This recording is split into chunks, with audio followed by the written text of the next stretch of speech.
So we're gonna do Genshin now instead. And yeah, I'm just kind of frustrated a while ago because I forgot to export my VOD to YouTube and it's gone now.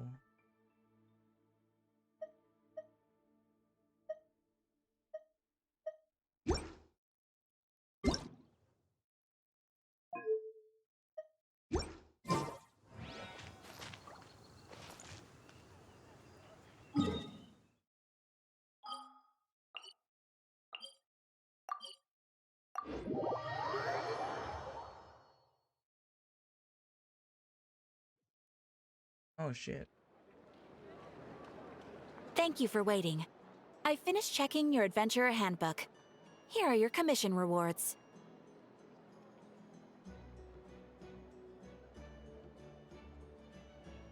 We have no other urgent commissions on the books at present.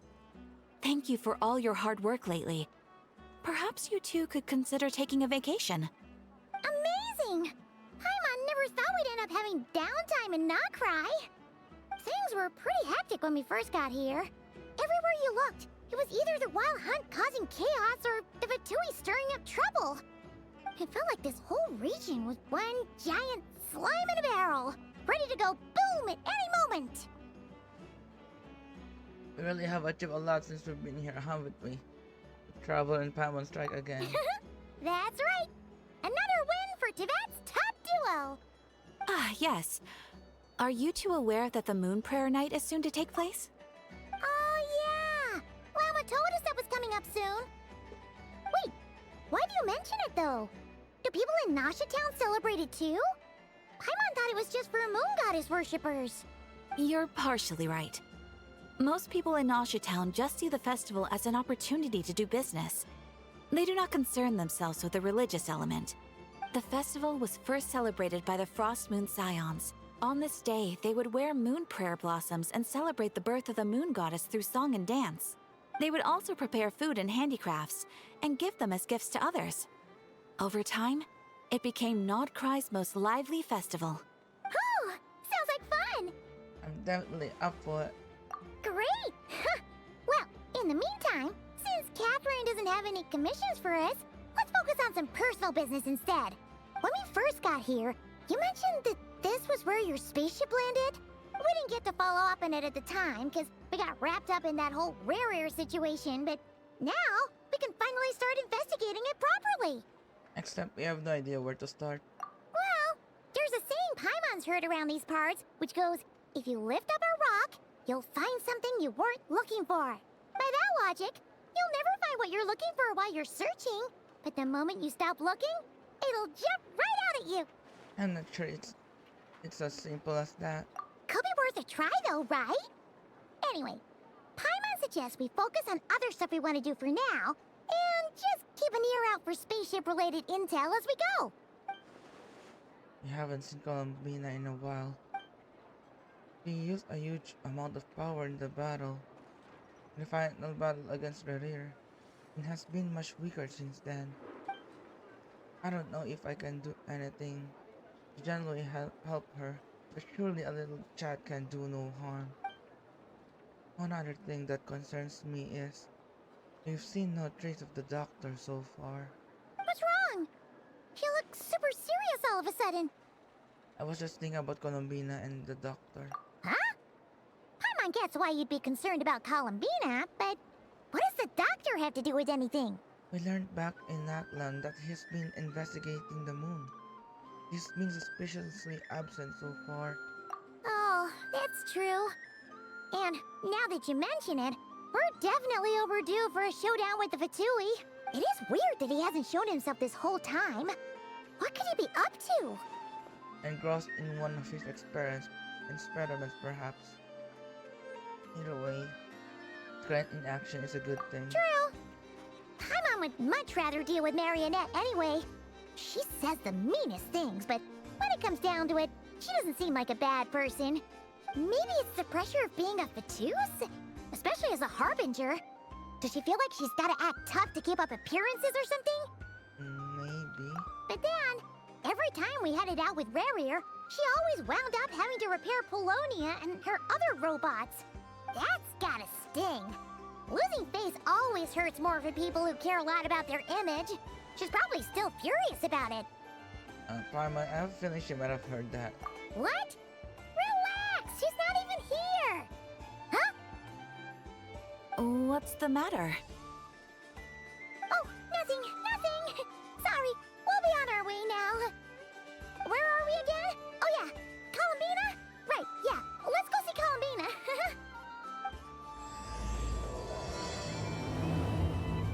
Hello, Yachiko. Yes. It's been a while.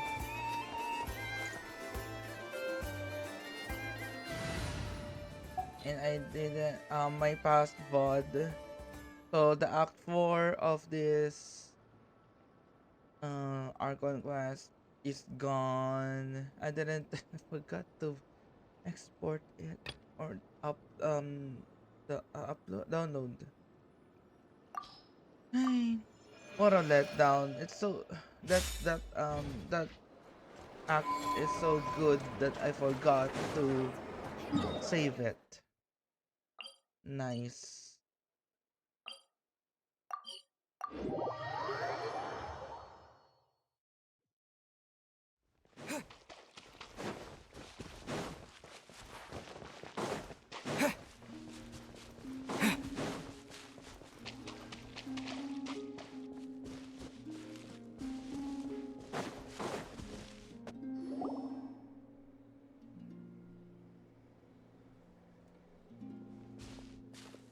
Hey, she's sitting up! Is me sitting here a rare sight? What the what? Bro, why is that your first greeting? Oh my goodness. Wait a minute. Is sitting here a rare sight? No, we just thought you'd be resting. Hey, he has a voice again. Perhaps I would have been, were it not for the sudden arrival of some unexpected guests. Not that I consider it a disturbance. After all, you are the only ones who are free to enter. Would it not be a little unfriendly of me to lie down while we speak? I didn't realize you put so much thought into little things like that.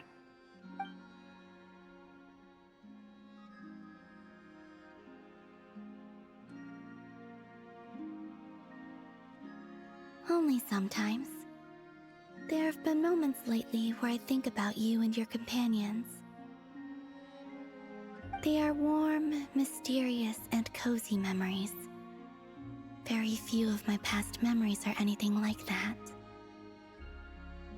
They say that travelers return home bearing bags full of souvenirs. But my luggage was empty, and I believed it would stay that way. Return home? So, you're still planning on returning to the moon? Yes.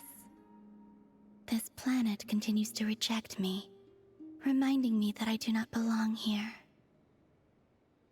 If I remain into that, there will come a day that I disintegrate. And I don't mean reduced to dust, or turned into food for the flowers. I mean, I will cease to exist entirely. Alright then. Well, we're sure gonna miss you. But it sounds like we'll have to say goodbye. How do you intend to return? The moon prayer night is soon to arrive. On that day, the moon will be closest to Devat. The Kuvaki in this land will reach its peak at that time. I merely need to grasp the tide, and with relatively little effort. Oh, Paimon gets it! It'll work like a slingshot! You make it sound like she's gonna get blasted up to the moon. If I did that, I suspect I would crash into the false sky. Oh, right. I will be using a much gentler approach, but I do like the analogy. It's fun. humor? In the blink of an eye, the time has come to part ways. It does feel that way, doesn't it? Time seems to fly fastest when you are enjoying it. I have always thought of myself as a wanderer on this earth, and it has never expressed any desire to keep me here. Yet, just as I plan to depart, it tugs at my arm. Is this a gesture of affection? Or is the world mocking me? Oh. Were you hoping I can answer that? Yes. You are a traveler, so you must have a lot of experience in this area. Then, what I would say is, enjoy the moment. That's right! Don't overthink it! Happiness is happiness and joy is joy! The point is to enjoy it, not analyze it! I see. Then what I would say is, even though I am very tired right now, I am still happy. I can't tell from the tone of your voice. Oh, really? You don't think I sound happy? I'm just kidding. I could tell you were in a good mood today from the moment we saw you. Ah, a joke. Albeit not a funny one. Anyway, I assume you're here about you-know-what. Give me your hand.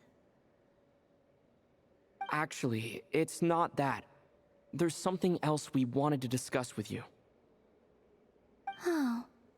Then, do you still want to give me your hand? Or not? Sure.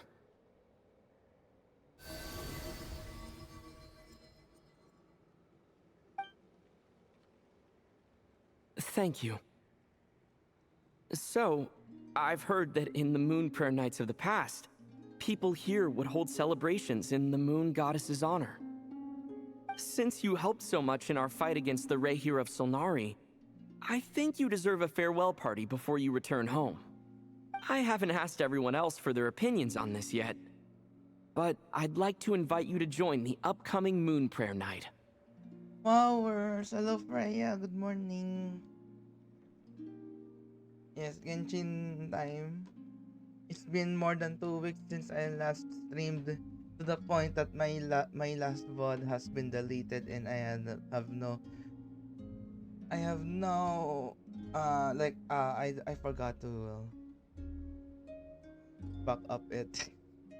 Which sucks because I streamed it for like, I don't know, 4 hours. And it's gone. It was gone. Anyways. I've never joined a Moon Prayer Night before. I'm not sure what I would even do. Oh, don't worry about that! We take care of everything! All you need to do is show up. Of course, there's no need to force it if you're not feeling strong enough. It's just, this kind of felt like a golden opportunity. But they call me Kutar, and the Fatui have an arrest warrant out for me. I shouldn't appear in public right now. Yeah. There will definitely be complications, but I'll make it work. You have my word. Yeah, we got your back. Well, he does. Paimon's actually not too sure what he's planning. All right, if you're sure. I will not refuse your invitation. I suppose it wouldn't hurt to pack a few more sights from this world into my suitcase before finally learning what my homeland looks like. Oh, if you see Lauma, please tell her that my answer to the question she asked me is neither yes nor no. Rather, it is, there is no need. That was kind of cryptic, but sure. Guess it's between the two of you. We'll pass along the message. Bye for now.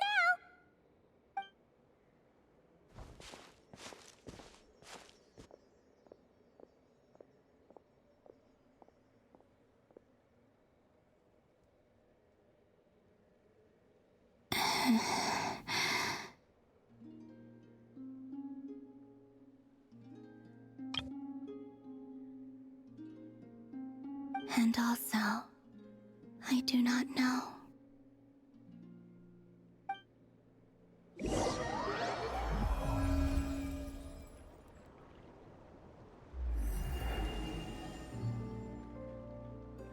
Since she's agreed to join the festival, let's go see who else wants to take part.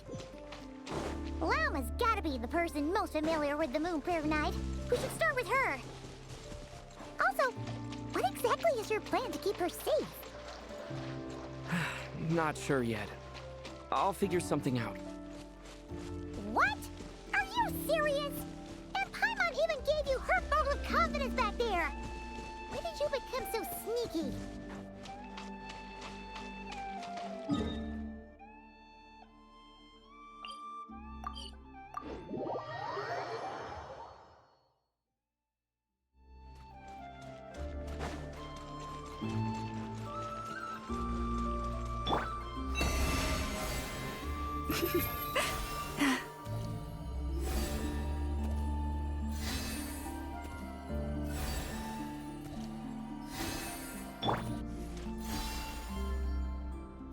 Hey, Llama! It's us! Huh? Varka? What are you doing here? Beats me. I had a bit too much to drink last night, and when I woke up, I was on Hisi Island. What the fuck? Mr. Varka is helping to oversee Nasha Town's preparations for Moon Prayer Night. He is here to go over some details regarding the decorations and custom cloth designs. Right, yeah, that too. What do you mean, that too?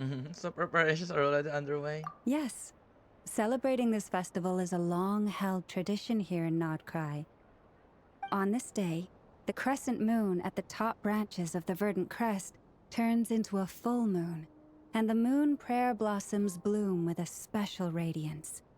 Our people take these to be blessed omens. It's an especially welcome event coming off the back of all that nasty business with Rare. Everyone got put through the ringer recently, and now they're looking to turn their fortunes around. The big shots in town all agree that a big, lively celebration is just what we need to rebuild people's faith in this place. No wonder Catherine said the people weren't so bothered about the religious element. That's right. It's become more of a local custom by this point. The celebrations have little to do with whether the religious stories behind this event are true or not. Even the Frost Moon Scions are eagerly awaiting the coming of Moon Prayer Night, despite now knowing that their past beliefs were founded on a falsehood. That's fair. It's a bit like the Lantern Ride in Liyue. It's a chance for people to enjoy themselves, not debate the existence of the Adepti. Although in their case, the Adepti definitely do exist. We have met plenty of them in our time. Oh, one other thing! We just went to see Columbina. We went ahead and invited her to take part in the festival this time. Hope it's okay. Wait, so... you mean she agreed to it? Huh. That's quite a surprise. Then I suppose that she intends to return to the moon on that day. Oh, yeah! It's kind of a complicated process, but basically, it's like a slingshot.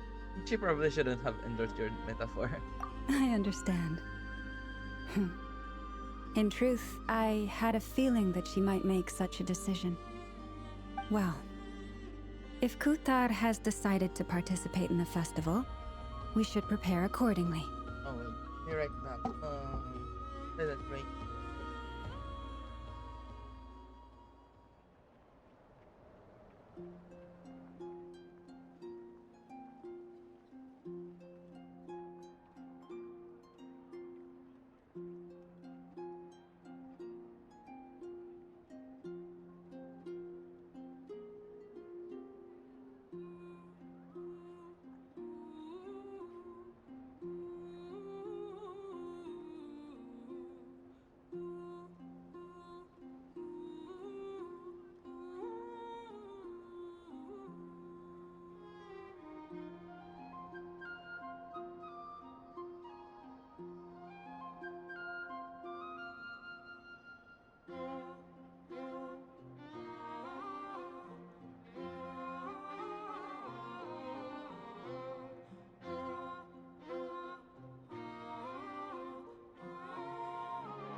Yeah, exactly.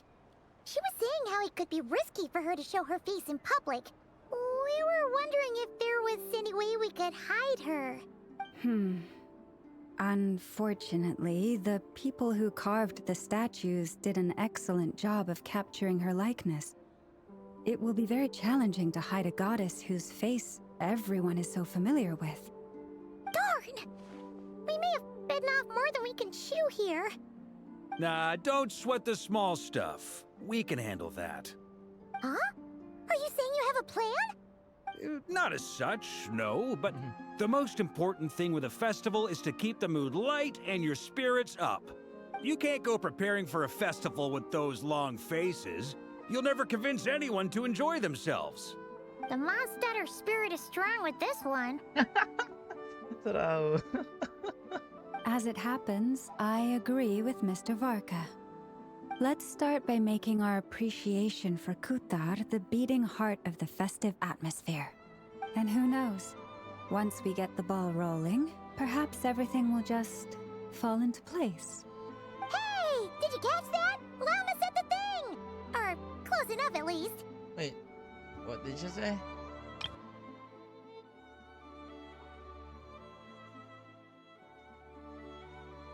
Oh.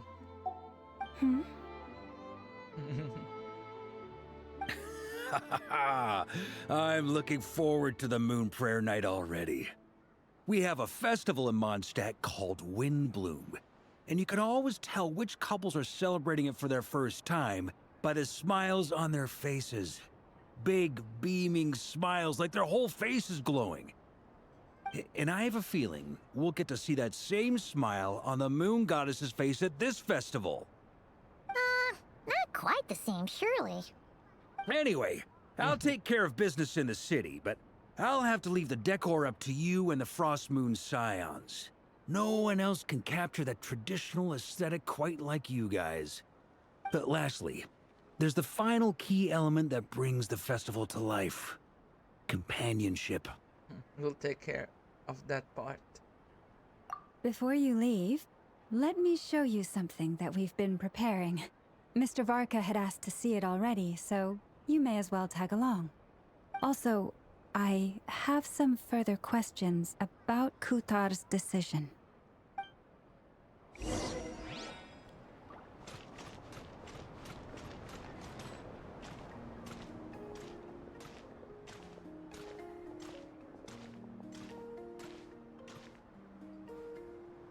Huh! What's this? They sure look like they're having fun. I believe so. Kuhenki seem very skilled at playing drums like these, although I'm not sure where they learned it from. Maybe it's an innate talent? In their eyes, they're probably just playing with toys. Wanatar! You wanna play too?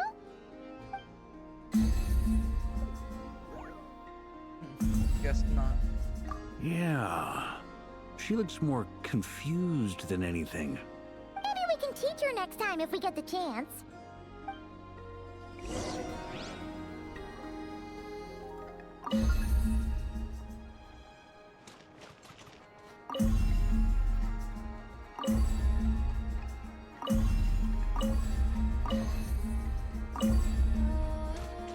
What are these floaty things? Moon veils. We hang them from buildings in the city during the festival. When you look at the sky through them, it creates a lovely misty effect.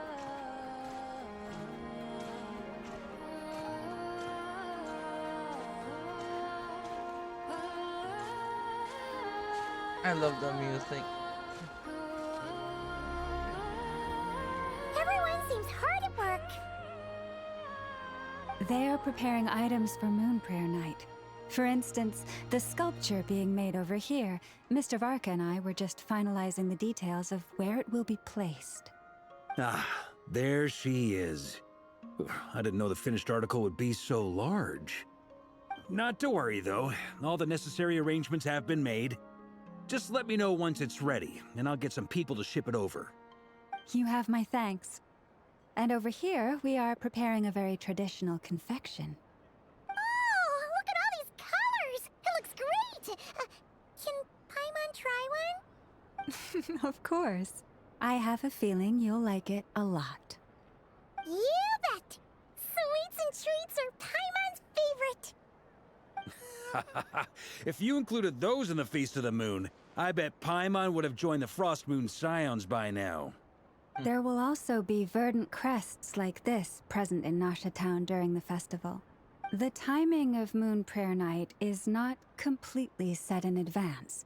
We make a rough estimate, then observe the changes in the verdant crests and moon prayer blossoms to guide us.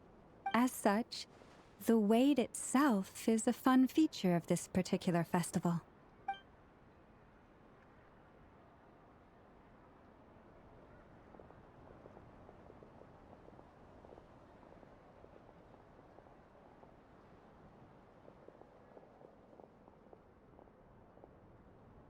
Let's talk here. To tell the truth, I am very surprised to hear that Kutar is willing to participate in the festival. I once asked her if she'd be willing to stay with the Frost Moon Scions. I could introduce her to everyone, and we could be a family to one another. She did not answer, but she has not appeared here since. I took this to mean her answer was no, but if that were the case, she would not have accepted this invitation. Speaking of answer, she asked us to pass along a message. There is no need. Ah, I see. Maybe she is right. Maybe the Frost Moon Scions of today no longer need a moon goddess. But my wish was not for her to come here and be worshipped as a deity. I simply wanted to offer her a place to stay. I'm sure she believes that showing herself here might invite Fatui intervention, and as such, she does not wish to cause us trouble. But what really pains me about all this is that this is her birthplace. She ought to belong here, yet no one has been able to grant her shelter. I think I'm qualified to weigh in here. When someone's about to depart on a long trip, what they need is blessings, not burdens. We should wish her the best, not make the journey harder than it already is. Anyway, she's agreed to attend, hasn't she? All we need to do is simply respect her decision. I see your point. Yes, she will soon depart after all. Our job is to leave her with some happy memories. Besides, who's to say her journey to the moon is a one-way trip? It's not like she can't come back and visit if she wants, right? Paimon agrees wholeheartedly. Festivals are all about having fun, so let's keep it simple. All right, I'm gonna head back to Nasha Town soon. Wanna come with? I'm guessing you have some other folks to visit there. Sure thing, let's go! Bye for now, Wilma! Thank you all. Goodbye.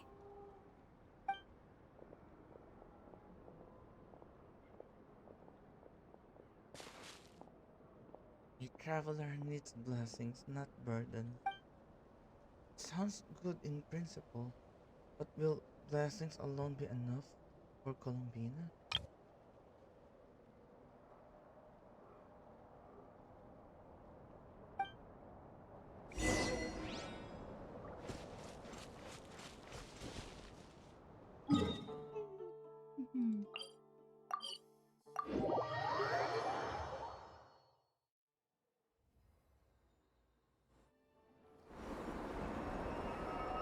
Oh, Huh? Hey, over there! It's Duran and Albedo with Flints! What could they be chatting about? Your guess is as good as mine. Ah, Grand Master, and the Traveler and Paimon. Hello there. It's been a while. Perfect.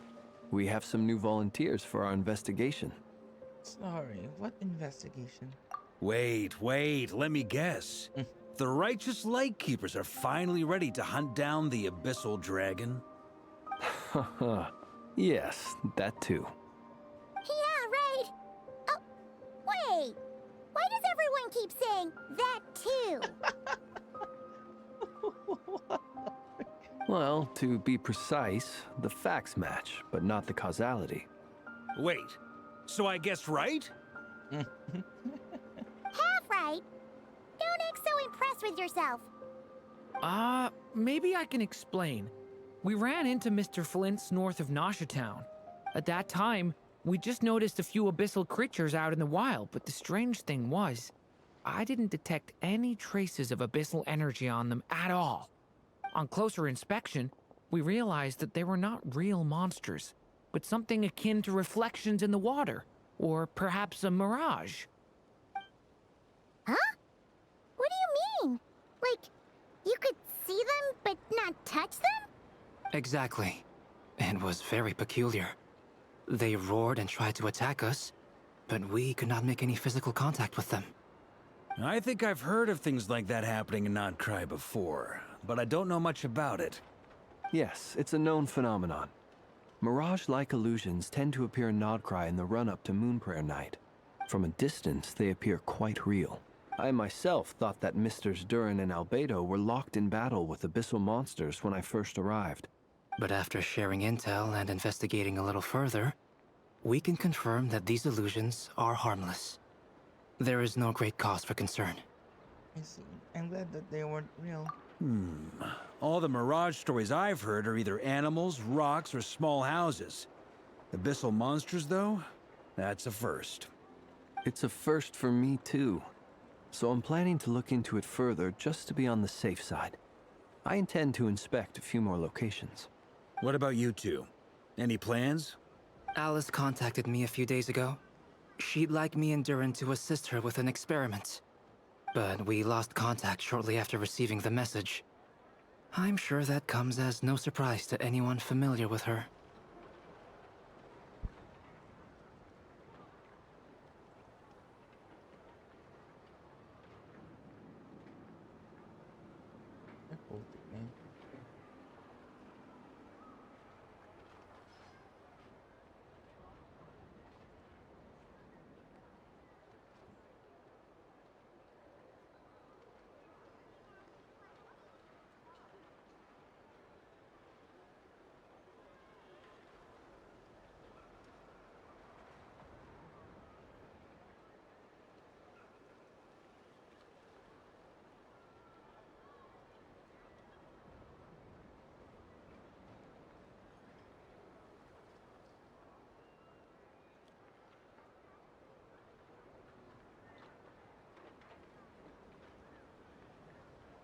We don't know when the wind will blow, yet when the wind blows, we will know. That, in a nutshell, describes how Alice operates. Yeah, that tracks. Okay. Well, I suggest we investigate this Mirage business in the meantime. It's piqued my curiosity, and I'm pretty sure I know someone who will already be 10 steps ahead of us. Well said. Right? Whatever's happening in Nocturne, she always seems to be the first one to know. Let's go see what she knows. We can invite her and her staff to the festival while we're at it.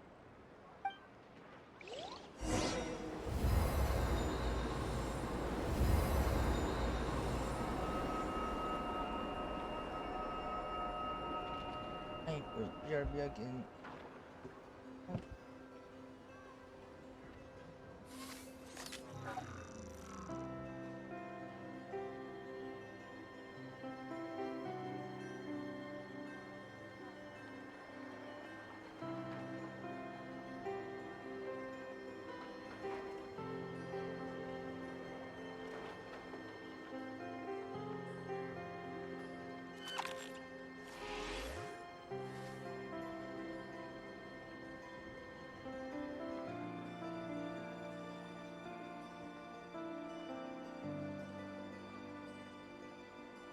Cleanup sequence in progress.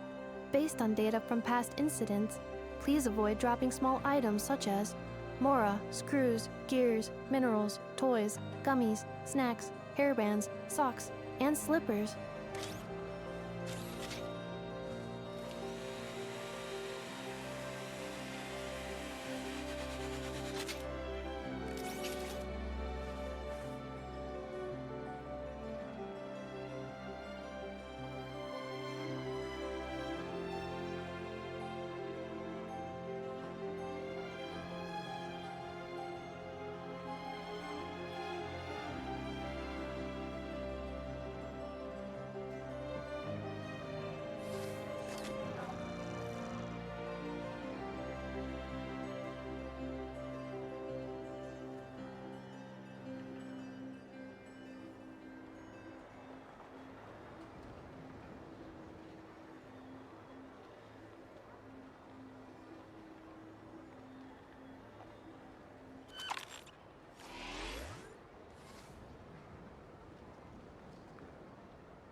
Combat data updated.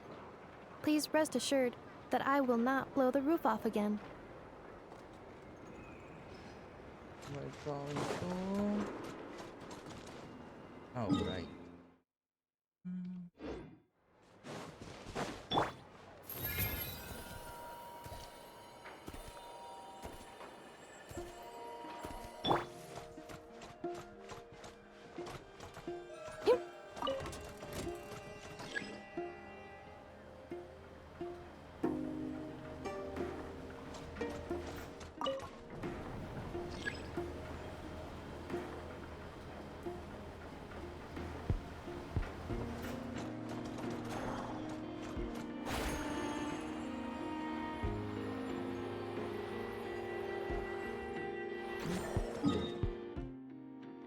Hindi ata ako pinuntahan.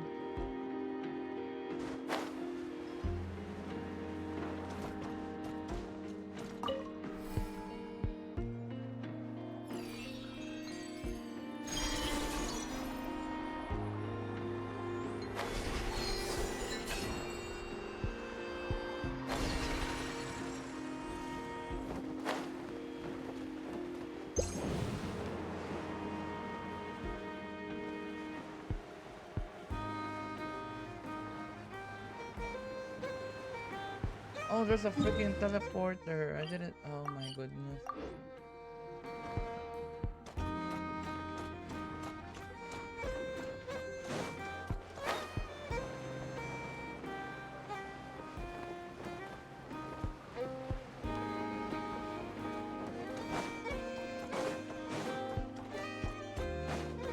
Accelerating. Yup.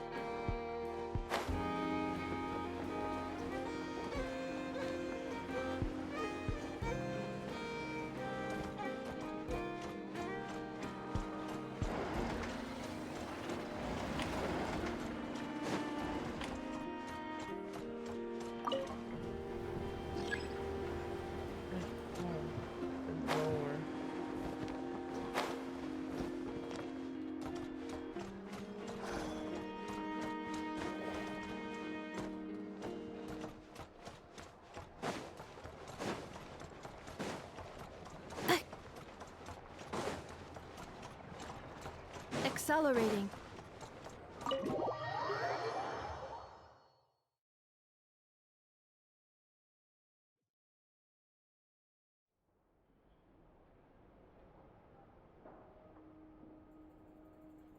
You're right, I have noticed. There's certainly something a little fishy about this situation. Only a little, though. Records indicate that this phenomenon can occur in the days before and following Moon Prayer Night.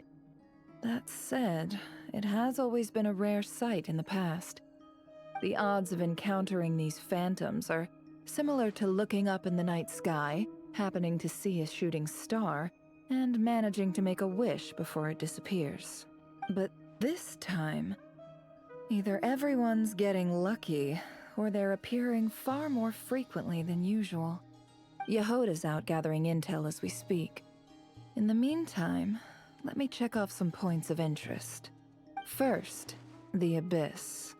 The ones we saw seem to be abyssal monsters. Indeed. But we have identified one location where many more of them have made an appearance. And not just monsters, but human phantoms too.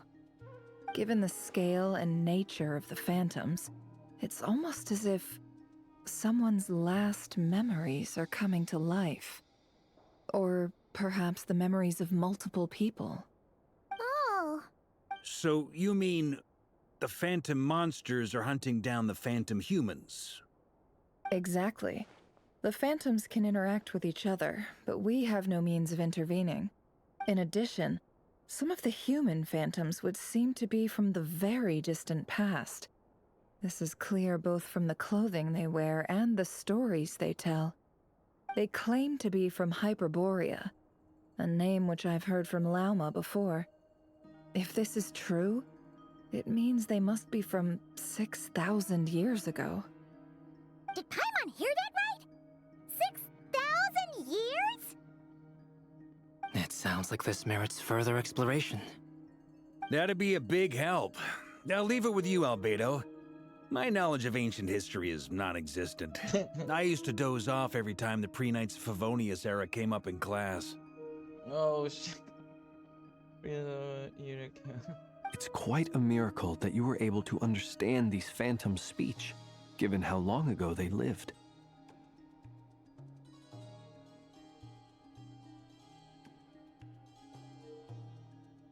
I suppose you're right. But I'll leave the archaeologists to ruminate over that conundrum. As an intelligence broker, my sole interest is in the value of the information I gather, which, in this case, hopefully means earning myself some good favor with our dear Lady Moonchanter. So calculating. Whew, this intel broker logic always catches Paimon by surprise. Sounds to me like we could split the work up. I think the abyssal phenomenon is best left to Albedo, Flint's, and me. Agreed. It coincides with my duty as a lightkeeper. For my part, I'd like to understand the abyss better. Even a little knowledge would go a long way.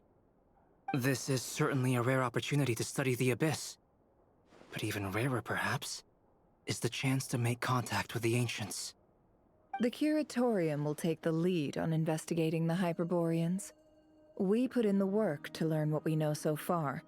It seems only fair that we get some quantity of exclusive intel. That just leaves our trusty team of 2 unassigned. Seems like it, yeah. Wait, your team? Since when? Since you became an honorary knight, of course. This was part of my grand plan all along. Ha ha ha! What the fuck? Oh yeah, by the way, we managed to convince Columbina to come to the Moon Prayer Night celebrations. Would you and Yehoda like to join too? She agreed to that? Huh. Quite an achievement. Never underestimate the traveler, I guess. I'd be happy to join. No point shutting myself inside when the streets are all decked out. I doubt any clients will be visiting during the festival in any case. And Yehoda loves a party, so I'm sure she'll jump at the opportunity. No. No. No. No. No. No. No. No. No. No. What the fuck is that? Way to contradict me in front of... Wait. No, that's not what I have bad news, boss. So many people. All right, everyone inside, quick. What the frick is that speed? This is gonna sound crazy, but hear me out. I saw one of those phantoms at Star Sand Shoal, and it was some sort of flying ship. Like a spaceship? Spaceship at Star Sancho. That's gotta be the one you came to Tibet in. You said you saw the same thing through the moon marrow, right? Huh? You already know about it? Ugh, I thought I was gonna blow people's minds. Turns out I'm the last to find out. Wait. Back up. You came here in a spaceship? Now my mind is blown! What's it like on the inside? Was it like flying through space? I want to know everything!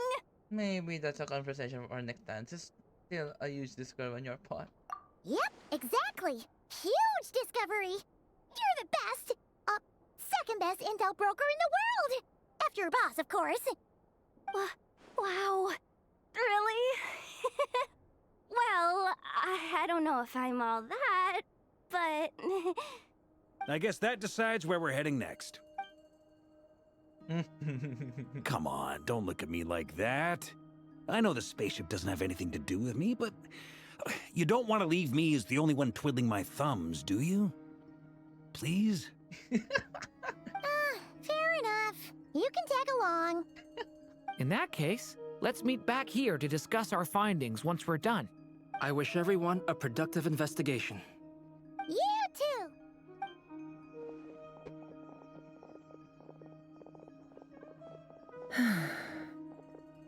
What's up, boss?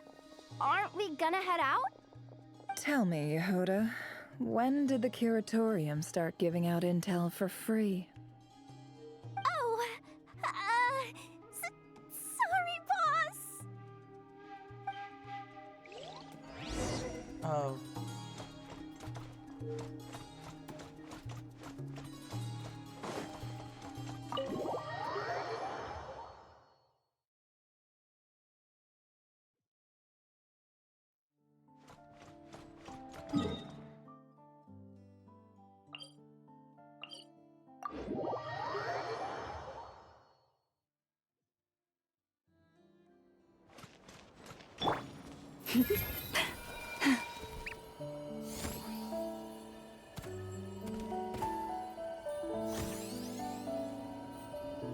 Oh, that's the freaking. Oh.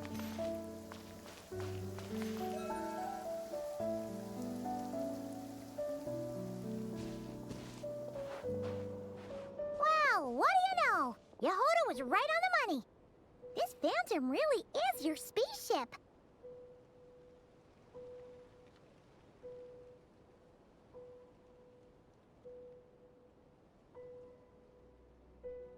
But that's so weird.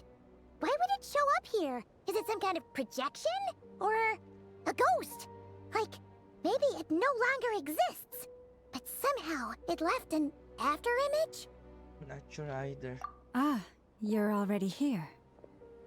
Miss Lauma, what a surprise. I thought you were busy with festival preparations. I was, until one of our people informed me that a strange sight had appeared at Star Sand Shoal. No one's ever seen something quite like this before. I thought I should see it for myself. Same here. Oh, so we heard that these things appear around the festival period. Any idea why that is? Unfortunately not. We have very limited information about them, since they can't be interacted with. And no human phantoms have ever made an appearance before now. The most we've been able to deduce is that these sightings appear to be connected to the increase in Kuvaki energy around this time. Let's look around and see what we can find out. Yeah, seems like that's all we can do. This is all so confusing. Allow me to lend you a hand.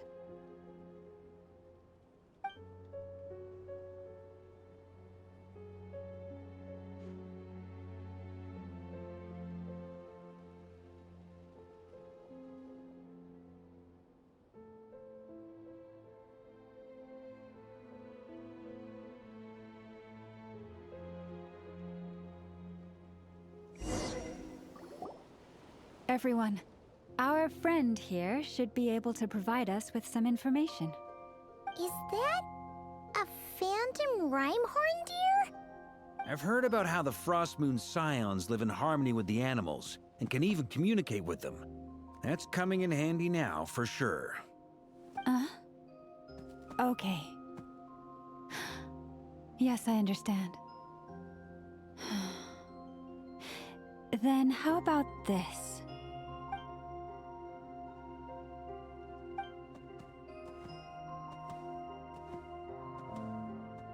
Oh, it's leaving. It appears to share our curiosity about this giant spaceship, so I asked it if it wouldn't mind investigating along with some friends. In return, I told it about some nearby spots where the wild fruit grows abundantly. We may live in a different era from these phantoms, but I trust that the terrain, climate, and ecology here are more resistant to the effects of time than some things are. Let's give them a moment and hope for the best. After a few moments, the Rhymehorn deer and its companions. All back together? Must have been a lot of fruit. Indeed. Now let me ask them some questions.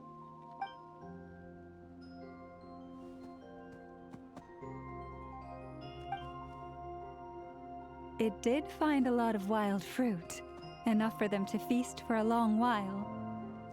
This puffin circled in the air several times, but didn't spot anything out of the ordinary. Certainly nothing to do with the spaceship. Huh. Well, it definitely makes sense to get a bird's eye view. Indeed. Other than that, I was also thinking that the world these phantoms see is also different from ours. Oh, I get what you mean. The wild fruit exist in both times and spaces, but there might also be things that only exist in that space-time, which we can't see. Because we don't see their whole world, we only see small fragments. Good point. Great thinking, Lauma. Blunthorn rhinos can use Kuvaki to shift great rocks, but this one says it couldn't get that ship to budge by even an inch. The sniffer mole tried too, but despite being a skilled digger, it could not get through. They say that the spaceship looks robust and undamaged. It seems completely impervious to any and all attacks. Whatever lies within is well defended from harm. So, just like us humans, there was nothing they could do about this spaceship either. Yes, still, they deserve our thanks. We are grateful for all your efforts, dear friends. Now go, and enjoy your feast. I've noticed some other human phantoms gathered nearby. Come on, let's go talk to them.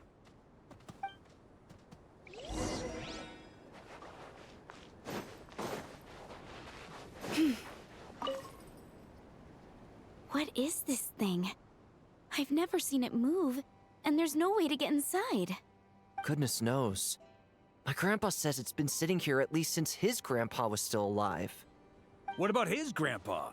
Did he say anything to your grandpa's grandpa about it? Huh? I don't know. In all likelihood, it was here back then too. Hard to imagine something this huge could move.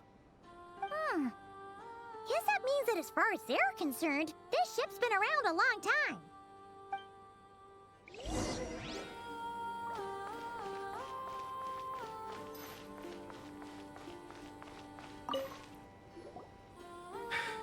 Come on, brothers. If we can get even a small chunk off of this thing, it's gotta be worth a fortune. Today is the day we strike it rich. Huh? You mean Paimon? Yes, brother, I shall join you. Let's make our fortune. What the? We should go with them. What the? This thing is crazy tough. I can't even scratch it. What's it made of? Sorry, brother. Looks like we'll have to seek our fortunes elsewhere. Enjoying yourself? I was just seeing if I could influence this phantom's perception by playing. But nope, no dice.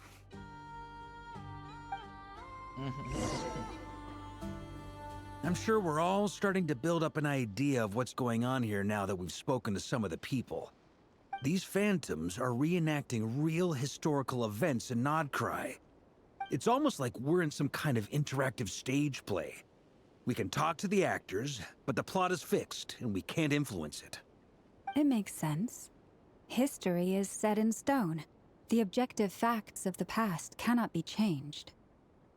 Paimon totally thought you were just goofing around earlier. But actually, you were doing some serious investigating. Of course I was. Anyway, at this point, I think we're forced to conclude that although the Phantom spaceship is right there in front of us, we aren't going to learn much about it from these people. Only this showed the moment when my sister was searching for me. Maybe then I could have discovered why she wasn't in the spaceship. Or if it showed the moment when it disappeared, I might have found out who was piloting it and where they were headed. But no such luck. All we've seen is an arbitrary moment in time during its long stay here. Don't be discouraged. If nothing else, this is proof of the ship's existence. And think about it. So many people tried to hack their way inside, but no one could get the door open. It's made of very tough material. To me, that says that we'll either find the ship itself or the story behind it. It's just a matter of time. Thanks, Varka. Huh. Every now and then, when Varka gets serious, he actually does seem like Grandmaster material for once. I wonder how the others are doing. Let's head back for now. Sounds good. Also, drinks are on me if Team Knights of Favonius is the first to finish. Wait, we have a team name now? Am I in Team Knights of Favonius as well? You're very welcome to join. We've even got a cathedral ready for you. Isn't that technically blasphemy? You wouldn't dare make a joke like that if Barbados was in earshot. Nah, I'm sure Barbados doesn't mind a little harmless blasphemy once in a while. Bruh. I like how Loma wants to join. Oh, no! Get away! Oh.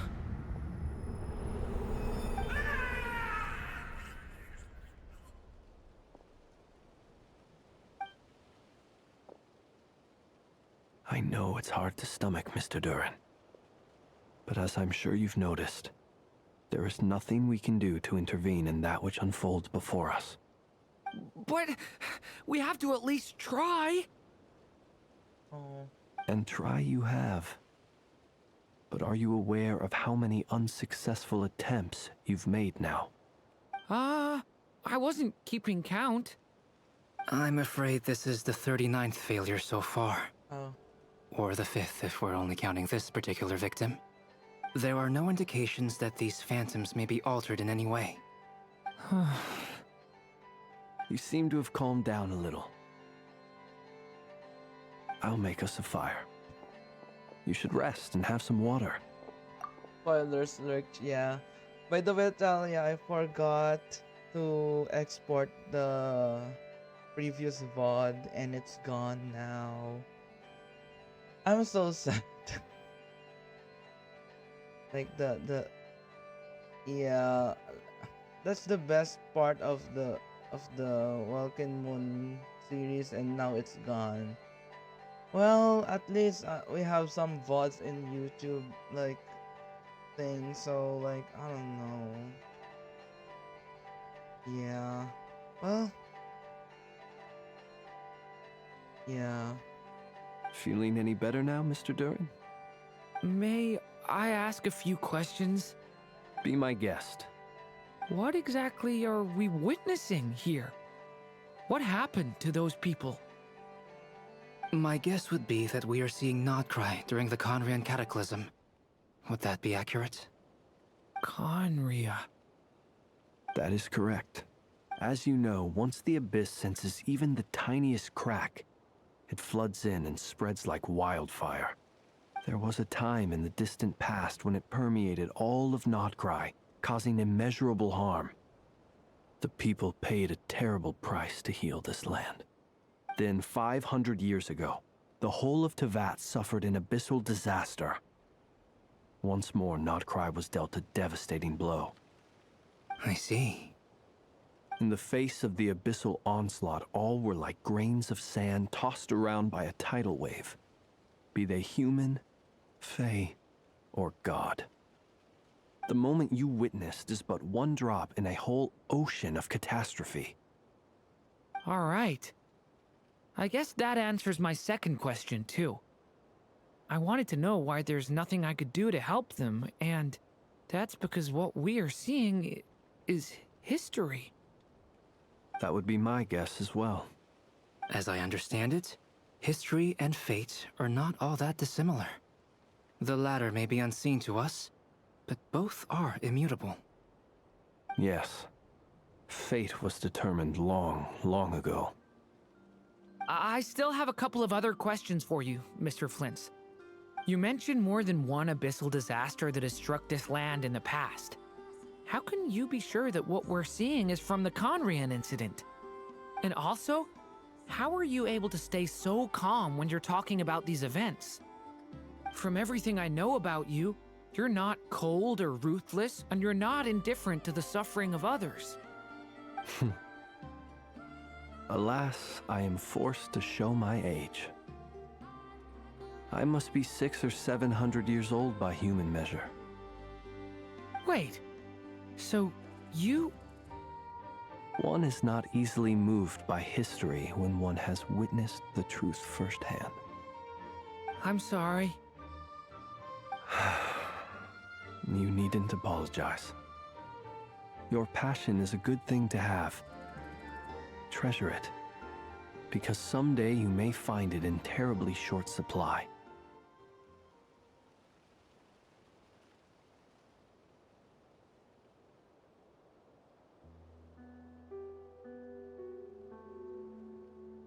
Now, at the risk of offending you, I have a question in return. Your curiosity toward the Abyss, is it born from hatred or because you sense its call? I only ask because I kept a fragment of Rerear's body in my lantern for a short time. Specifically, his heart. So I know what a burden it can be to carry the abyss with you. And I hear its power growling from somewhere within you. In my eyes, your mere existence is a miracle. My honest answer is... I don't know. I don't think I have the confidence to say for certain. What I will say is the abyss is not the only issue that haunts me. Even before I became who I am today, the question dogged me constantly. Should I even exist at all? My doubts remain unresolved. But when we fought Rerear, something became a little clearer to me. Sometimes it is the darkness within us that allows us to achieve the impossible. I certainly got the sense from your 39 attempts that you were trying to achieve the impossible. It sounds like you've resolved to see the truth for yourself. Absolutely. In that sense, he and I are quite similar. Then I wish you every success. I look forward to the day of your transcension. Well, if everyone's caught their breath, I suppose we should head back. Oh, and one last thing. I'd appreciate if you kept our discussion about history a secret.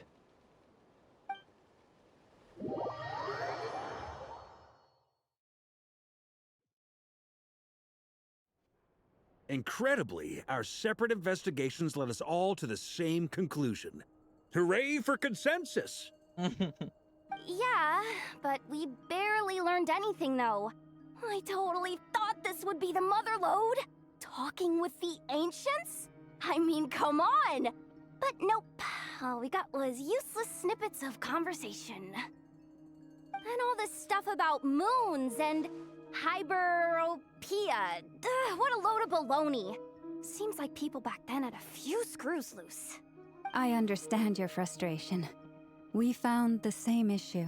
Each phantom only showed a very brief moment in time.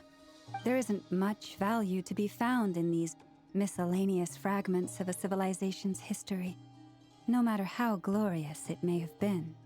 If there's a silver lining, it's that these phantoms are harmless to the present reality. They shouldn't get in the way of the festivities. Paimon agrees.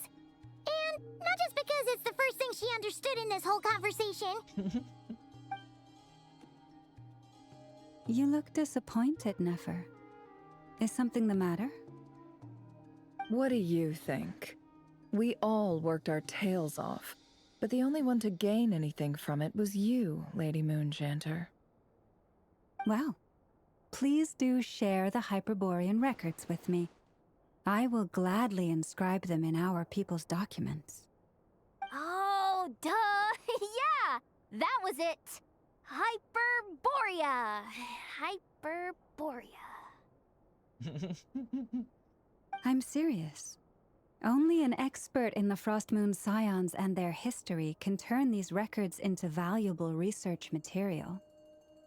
The alternative is to let them gather dust on the Curatorium's storage shelves until the pages turn yellow. Nefer, you're wise enough to know that cooperating and sharing the profits is the best course of action here. Well, that goes without saying.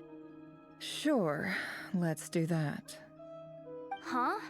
But didn't you say we aren't supposed to give out intel for free? Sorry. Shutting up. Now is not a good time to push Nefer's buttons. Anyway, back to Moon Prayer Night. I'm thinking that we should prepare something a little special, aside from the usual decorations and so on. You mean a parting gift? Can't go wrong with food. Although, does food go bad on the moon? Perhaps a lantern would be a better choice. It might be dark up there. Bruh. It could prove difficult to light a lantern on the moon. Magical stones might serve that purpose better. What about a clockwork mecha model from Fontaine? I've got a whole bunch at home. I use them for fighting practice in my free time. None of these sound like things she would be even remotely interested in. But we don't interact with her enough to know what she likes. Yeah. It would really save us the guesswork if someone could find out what she's into. Wait, what the? Traveler? They're all looking at you. Okay, I got it. I'll find a chance to ask her. Great! Haha, problem solved. Now, I need to stop by Dory's. Gonna need her help sourcing a bunch of stuff for the festival. Then let's leave it there for now. We all have our own business to attend to. Traveler, if you find out what Kutar likes, let us know right away. Gotcha.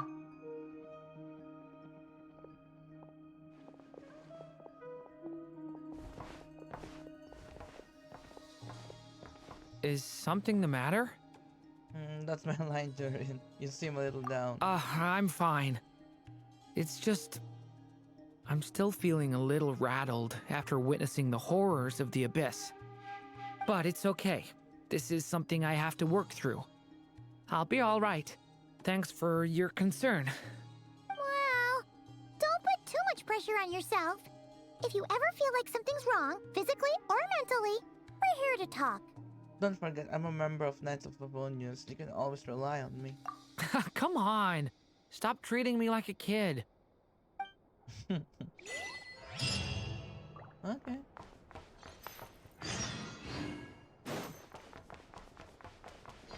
You can teleport, you think? Oh, yeah.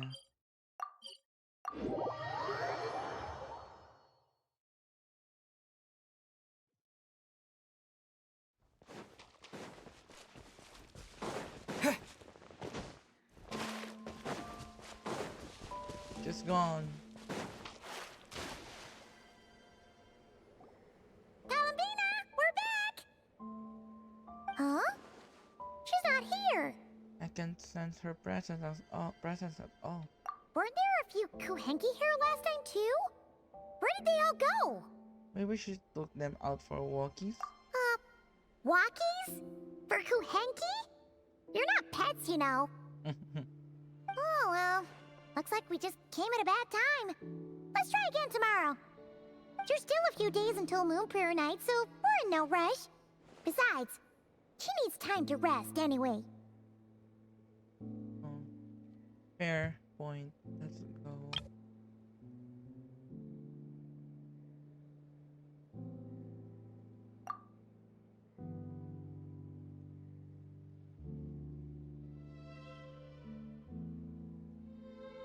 Columbina, are you back yet? Oh, how strange. Looks like she still isn't here. Right? It's a bit odd. It's not like her to spend so much time outside. Especially since she's worried about attracting unwanted attention. By the looks of it, she hasn't been back all day. What about Luanatar? Luanatar, you there? Hey! Do you know where Columbina went? Sorry, didn't understand. But if you know where she is, could you take us to her? Sounds like an I don't know either to me. Yeah, that's even stranger. Haven't looked the flowers. What about them? Oh, that's not good news. They change color when Columbina gets weaker, right? And they look super pale right now. Let's go. We've got to find Lauma. Good idea. She might know what's happening.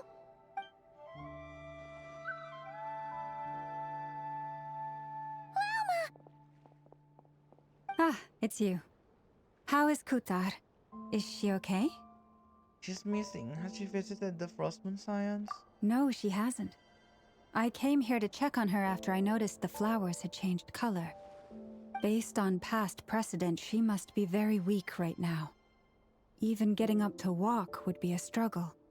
It seems unlikely that she wandered off outside.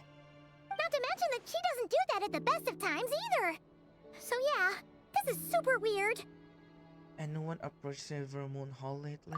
No. Very few people are in the know about Kutar's whereabouts.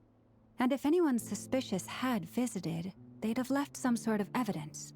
Come on, let's go to Nasha Town. If anyone has seen her, someone there will know about it.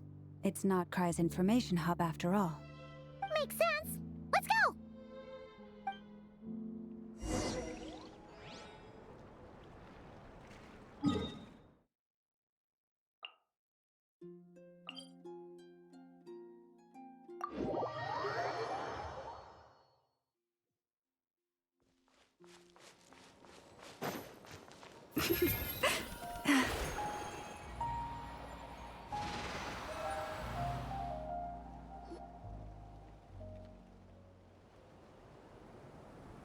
Wait a moment.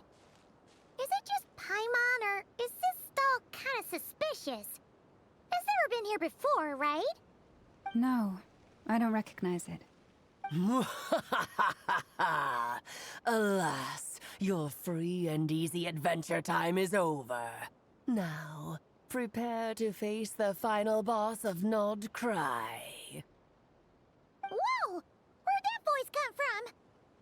Not sure, but it's definitely hostile.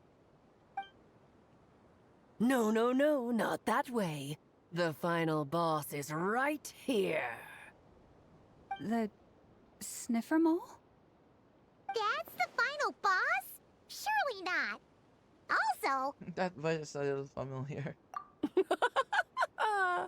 Okay, the jig is up. I'll stop teasing you. Turn around. I'm right behind you. What the freak? It's Alice. It seems I've managed to leave quite an indelible impression, even though you've never seen my face. Ah, nothing could make a great mage more pleased with herself. What the freaking? They, she really did adjust the freaking camera. Great adventure of the realms, Dodo King, defender of the old ones, and etc.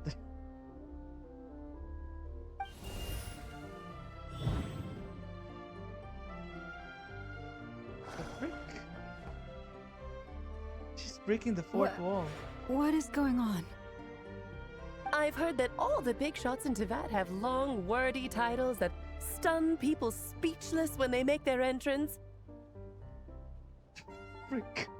Bullshit. Unfortunately, none of them are affiliated with the Hexen Circle, and we ourselves keep a very low profile. The notorious name-dropping doesn't quite work for us. Still, I, for one, think I'm really quite amazing.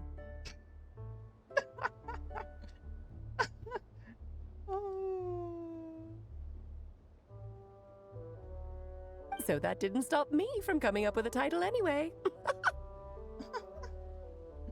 Alice! It's really you this time? Not a lantern or a Dodoko, but Alice in the flesh? Oh, that's right. So, what do you think? How does it feel to finally meet me? You look like... It looked like just like Klee.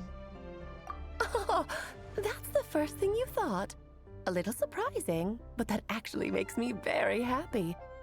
Because that means that when Klee grows up, she'll be just as stunningly beautiful as her mother. Look at that face.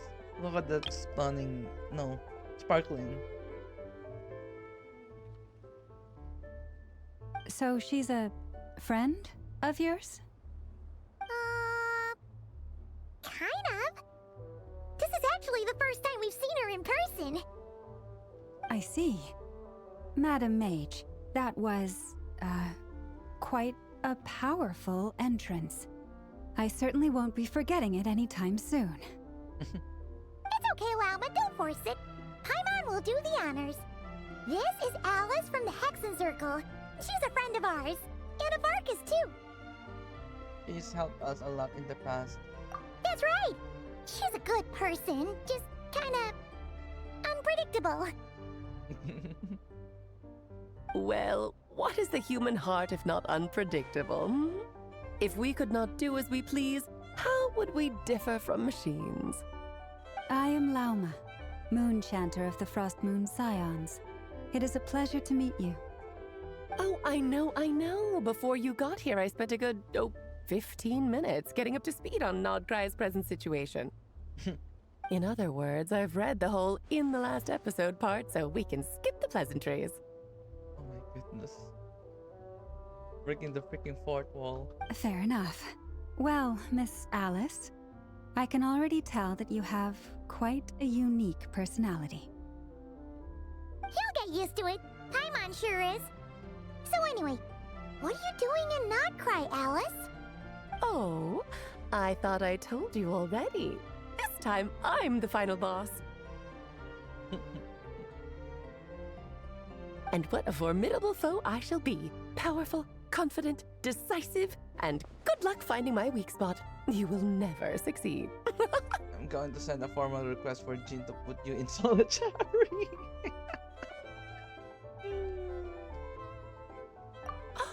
Oh, drat! My one weakness, and you found it in an instant. Fate has been dealt a devastating blow. Thus falls the great Dodo King. Bruh. Why are you playing along with this nonsense? For funsies, of course. What's wrong, Paimon? Are you disappointed in me? Am I a gigantic letdown? No, it's just... you seem like a busy lady. And this is the one time you've shown up in person. Paimon figured it would be for something more high stakes than just goofing around. You're quite right. I'm here in Nodcry because something big happened. Something big enough it caught the attention of the Hexenzirkel. It concerns the 3 moons, Tevat's borders, and of course, the moon goddess you are currently searching for. You know where Colombina is? Kind of. Why don't we discuss this over a pot of tea? My main reason for coming on this trip to Tevat was, of course, to have some fun. But I do technically have a job to do as well, namely, maintaining the stability of Tevat's borders. I'll skip over the complicated parts, but to sum it up, abyssal energies are all that lie beyond Tevat's border. We'd find ourselves in a real pickle if they ever made it through. And the phantoms you've been seeing are a sign that the border has been disturbed. No wonder they tend to show up around Moon Prayer Night. Is it because the real moon is now so close to us that its power can cross the border? In part, but only a negligible amount passes through. Just enough to influence the verdant crests and so on. And as you've noticed, there has been an unprecedented number of phantoms appearing this year. The influence of the moon beyond the border cannot explain this. No, there is another far greater factor at play. The trilunar syzygy. A trilunar syzygy.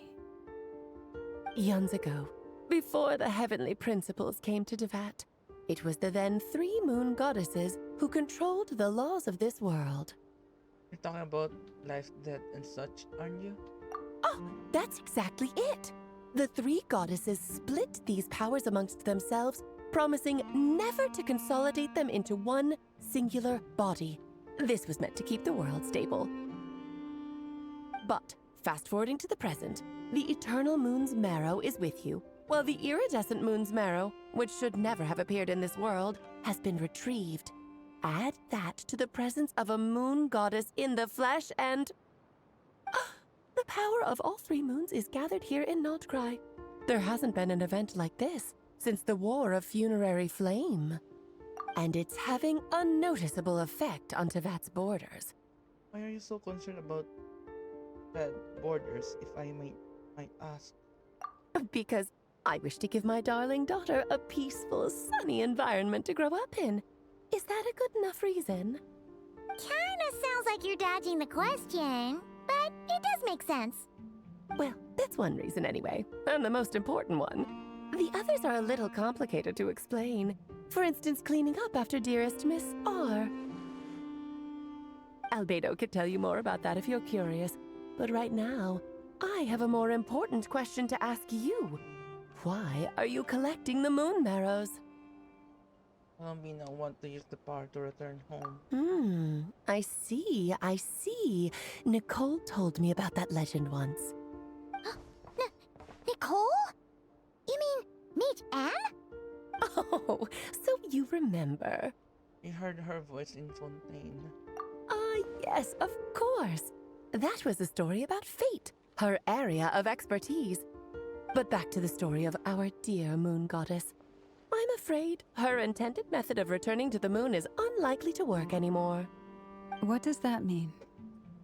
She may be missing, but she hasn't gone anywhere. She has disappeared.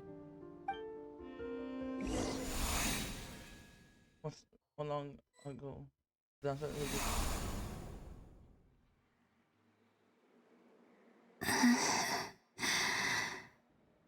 My body is so heavy.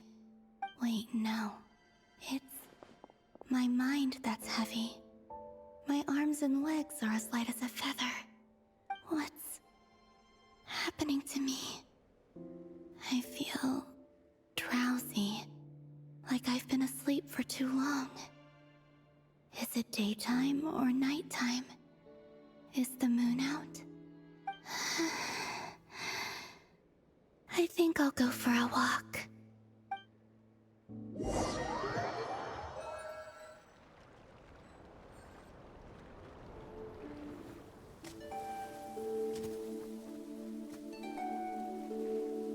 Are you out for a walk too? Huh?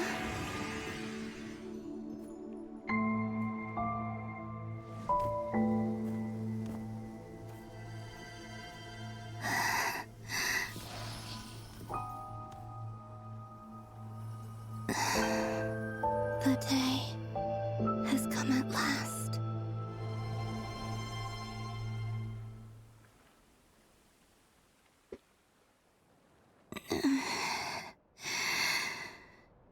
Have I grown so weak that I can't even sustain my physical form?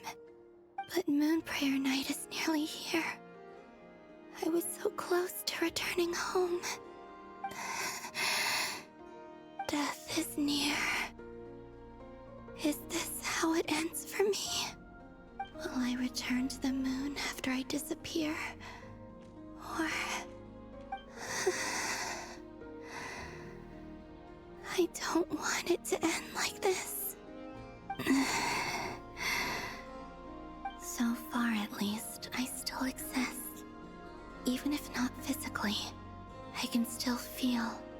But as my power wanes, I'm sure that too will fade. I suppose I might take one final look at this world. The world where I was born.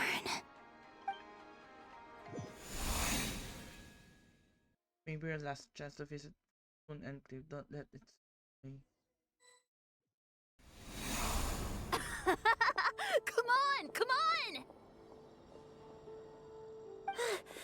Wait for me! The Frost Moon Enclave. How much it has changed since I was born. These decorations, they're so heavy.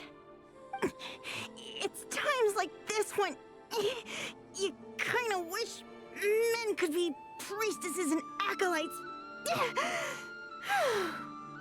How fascinating.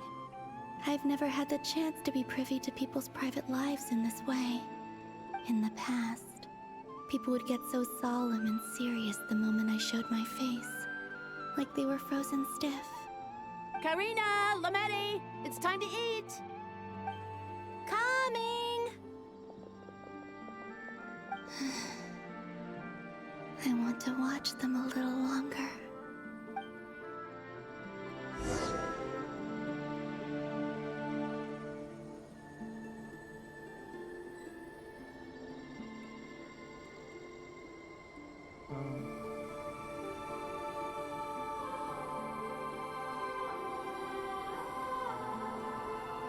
So just fill these balloons with air, right?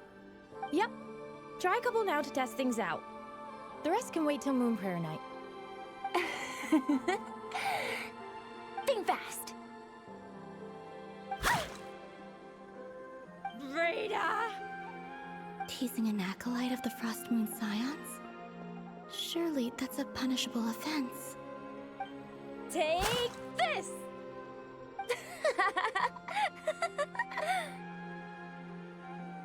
Huh? Alright, enough horsing around. Lady Lauma gave us a task.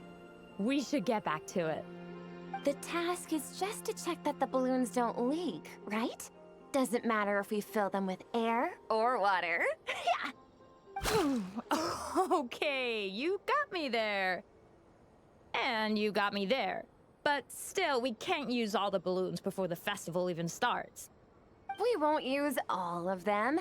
And as long as Lady Lauma's trusted acolyte doesn't snitch, this can stay as a little secret between friends. A couple more can't do any harm, right? Oh, you menace. Then, think fast! Is pumping a balloon full of water really so much fun?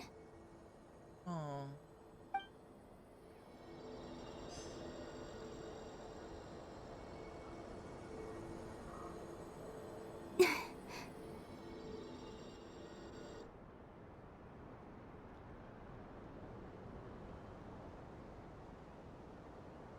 I'm sure you're both tired from playing all day. Come on, eat up. A plain, humble meal. That has always been the way of the Frost Moon Scions. Huh? How come Lamatti got a midsummer berry dessert? Oh, I always get Lockaberry. I don't mind sharing. You can have a bite of mine if I get to have a bite of yours. They're sharing food? I've never shared food with anyone before. Even at the Harbinger tea parties, everyone just ate off their own plate. And when I couldn't finish my food offerings from the Frost Moon Scions, they'd leave the leftovers out under the moonlight for the animals to claim. Hey! That was 2 bites! Oh, then you can have another bite of mine. Oh, you too. Oh, don't fret now. Here, have some of Granny's too. So this is what it means to be family.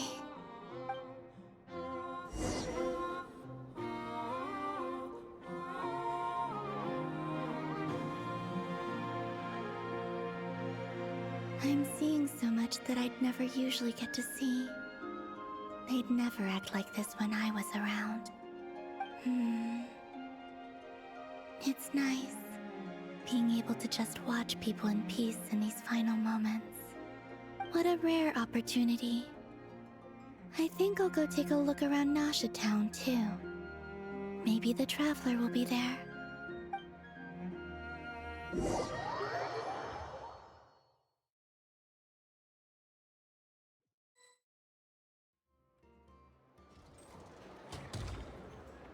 After the War of Funerary Flame, the Moon Goddesses were no longer recognized by Teyvat. They lost the whole foundation for their existence. That's why the Moon Goddess's strength is fading. She cannot withstand the world's rejection of her. It's just like what Kumbina said. The world itself is rejecting her. To be more pedantic about it, the Moon Goddesses did something to offend the heavenly principles, and that's why they were ousted. Something of a recurring theme in Teyvat's history. Theoretically, speaking so candidly should put me in their crosshairs too, but they can't tell me what to do. I'll say whatever I want. Anywho, the Moon Marrow energies were but a drop in the bucket for her, and that battle against the Ray Hair of Solnari only weakened her further. Fortunately, it happened close enough to Moon Prayer Night when the Kuvaki concentration here is high. That's the only reason she managed to survive this long. What do you mean, fortunately? You said she disappeared. We're too late. Ugh, what a headache. I thought this was all common knowledge. I guess I have some more explaining to do. Okay, buckle up. It's time for another lecture.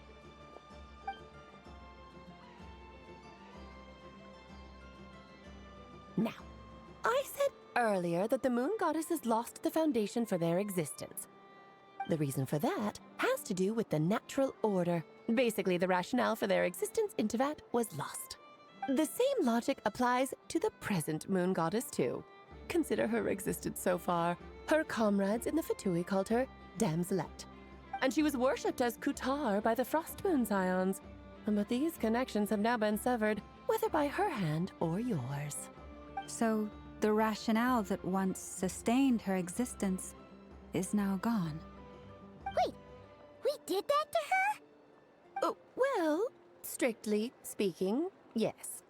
But let's not start pointing fingers, shall we? I'll only end up as the big bad villain, and that's not the kind of final boss I want to be.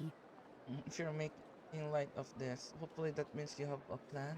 Of course I do. I'm only the greatest mage in the whole entire world. Now, if you wish to find your moon goddess, there are two problems we need to solve. Firstly, we'll need to strengthen the connection between her and Teyvat, at least enough to sustain her until Moon Prayer Night. Strengthen her connection.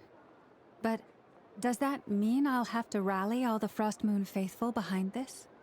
I'm afraid a bygone faith and a former home won't be of any help to her now. Do you know her name? Her name?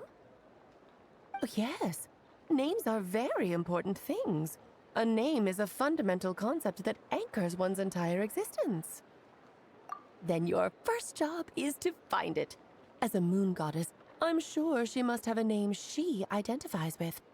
Neither Columbina nor Kutar is her true name, and she's never really accepted either of them.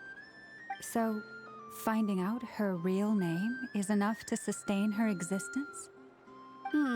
Yes, I know it sounds like a small step, but every journey begins that way. So for now, that's all we need to focus on. The second problem is with her plan to use the moon marrows to return to the moon. Unfortunately, piercing through the false sky will take an enormous amount of power. Given her current condition, she won't be able to provide anywhere near enough power, even if she recovers her physical form. But no need to fret. Nicole's the expert in this field, and I'm sure she'll figure something out. Wait, Mage N is going to help us out too? That means we've got 2 Hexacircle mages on the case. This is turning into a pretty big deal. Actually, this is more of a side quest for me. Like you said, I'm a busy lady, so I can't stay for too long. I'll have to return to Teyvat's border soon. Thanks for telling us all of this. That's the upside you get for looking out for my little Klee. Hopefully that will incentivize you to carry on keeping her company in the future. Anyway, jokes aside, you'd better get moving. It will take quite a miracle for the moon goddess's consciousness to hold out till Moon Prayer Night. Oh, I suppose I might as well tell you where Nicole is before I leave. Off you go now. Time to meet your new friend. Oh, yes, and a little suggestion. Don't forget to mind your heads. What? I wonder how Durin's doing. I should really go see him before I head back. You really are super busy. I most certainly am. There's so many children I have to keep tabs on just in Mondstadt. Durin, Albedo, Venti, Varka. There were some unexpected names in there. Venti! Oh, shit, right. Venti and Varka. Klee didn't make the list, huh? Of course not. Klee is my pride and joy. I have no qualms about her, because she's the best child in the whole wide world. Yep. Klee's a little angel. I'm glad you agree. Well, all the best. See you when I see you. And just gone. She left in a hurry. Yeah. She didn't pack up her stall. Should we handle it for her? Oh. I thought that's necessary. A mage of her ability doesn't need our help. I must say, I'm now very curious about her daughter. Klee, wasn't it? What's she like? That's a long story. Come on, we'll fill you in as we go.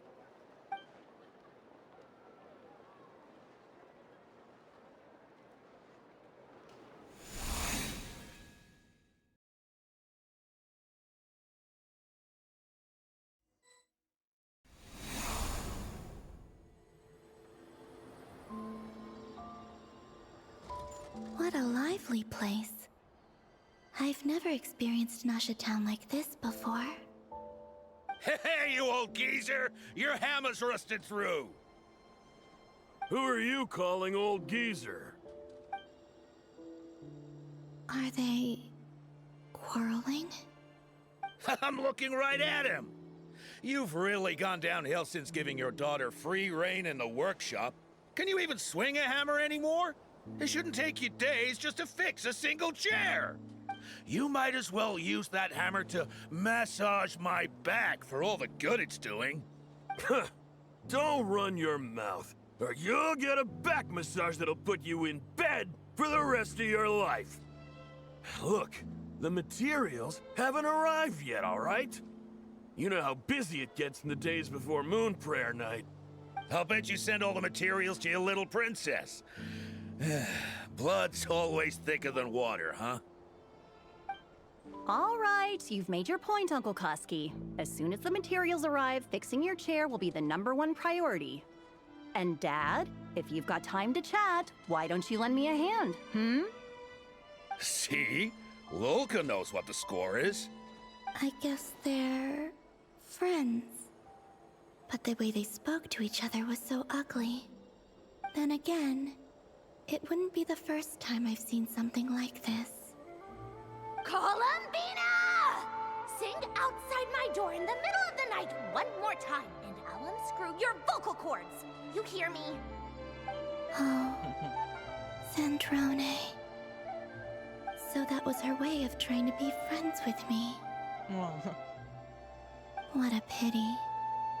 I won't get the chance to say any ugly things in reply.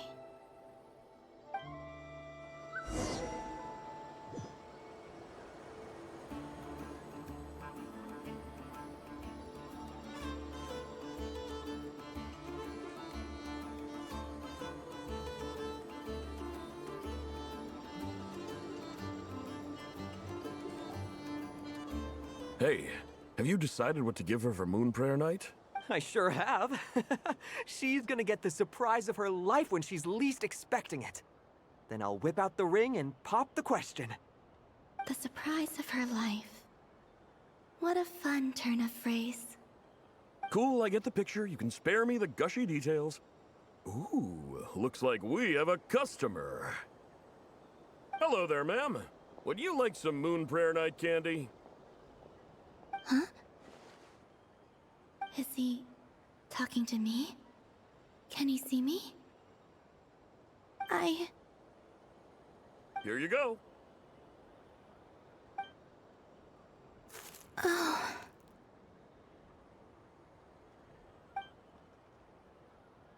Come back anytime.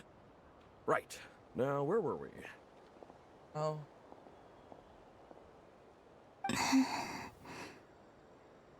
I don't know why, but I still held out hope.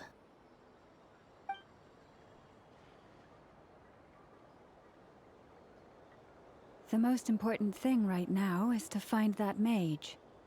This name thing seems super important too, but where do we even start looking? I'd better go pay the Fatui a visit.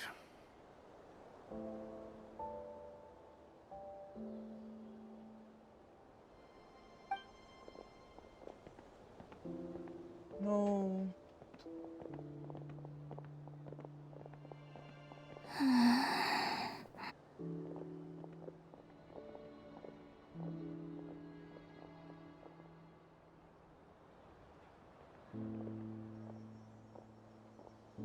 Columbina?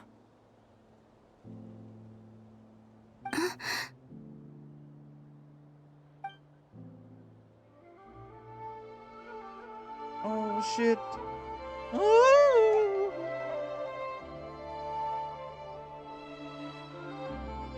Oh. Traveler? No. No. Let's go! This is no time to be spacing out!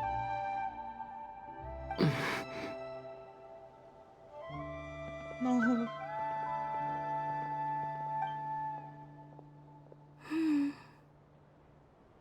No.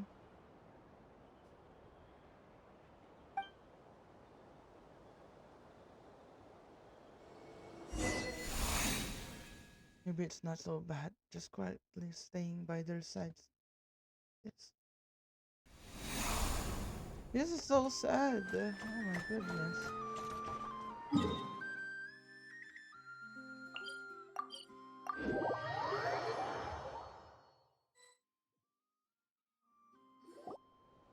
Where are they going?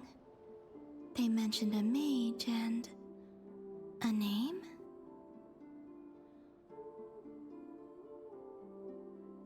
So, Mr. Varka, are you acquainted with this Nicole? Or should I call her Mage N? Ah, not really. We've never met, though she has come up in conversation. From what I've gathered, Alice kinda took Nicole under her wing. Taught her how to speak in a more ladylike fashion, that kind of thing. Huh. Hard to imagine Alice as an etiquette coach. Yeah, Alice is a larger-than-life personality, I'll give you that. But then again, that's why she's able to draw such an eclectic mix of people into her inner circle. If I remember correctly, being an interesting person is actually one of her main entry requirements. So, if you ever wanted to join the Hexenzirkel, I'm sure you'd both be eligible to apply. Hey! Don't go around making promises on Alice's behalf. I wouldn't dare. I'm just trying to paint a picture of the Hexenzirkel for you. Okay, sure. Anyway, since none of us have ever met Nicole, how are we supposed to find her? We can't just go up to every woman in sight and ask, "Hey, are you Nicole?" Maybe something she's wearing will give it away? Like, a windbloom pinned to her chest or something. Wait a minute. Alice never said Nicole was from Mondstadt. Oh, true. What about a tea set? I recall that each mage has their own cup. That would be this young lady, then?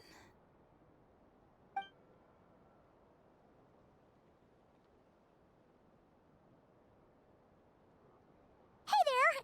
Sorry to disturb you, but are you Miss Nicole? Varka, Knight of Boreas of the Knights of Favonius. Alice might have mentioned me before. Mm-mm. Ah! Have we got the wrong person? Sorry. Well, this is awkward. When I shook my head, I meant, no, Alice hasn't mentioned you before. What's with the friggin'... Huh? Where is this voice coming from? My apologies. For certain reasons, I am unable to speak. This is the only way I can communicate with you. Oh. It might take some getting used to, but I hope you can understand. Hey, it's fine. I'm more shocked by the fact that Alice never speaks about me. I mean... As for you two, we have crossed paths twice before, but it is nonetheless a pleasure to finally meet you. It's really you! Thanks for all your guidance in the past! You're quite welcome. This time, things are different. We have reached the unwritten pages of the story. You might say that we stand at the crossroads of fate. Now then, allow me to formally introduce myself. My name is... Damn.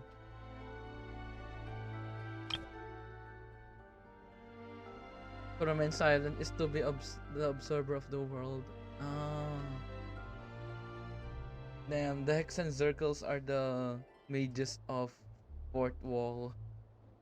An appreciated master sculptor, the immortal literary giant, if only they'd write. And the silent angel, yet also the orator. The instant they utter a word, etc., etc. What the fuck is this shit?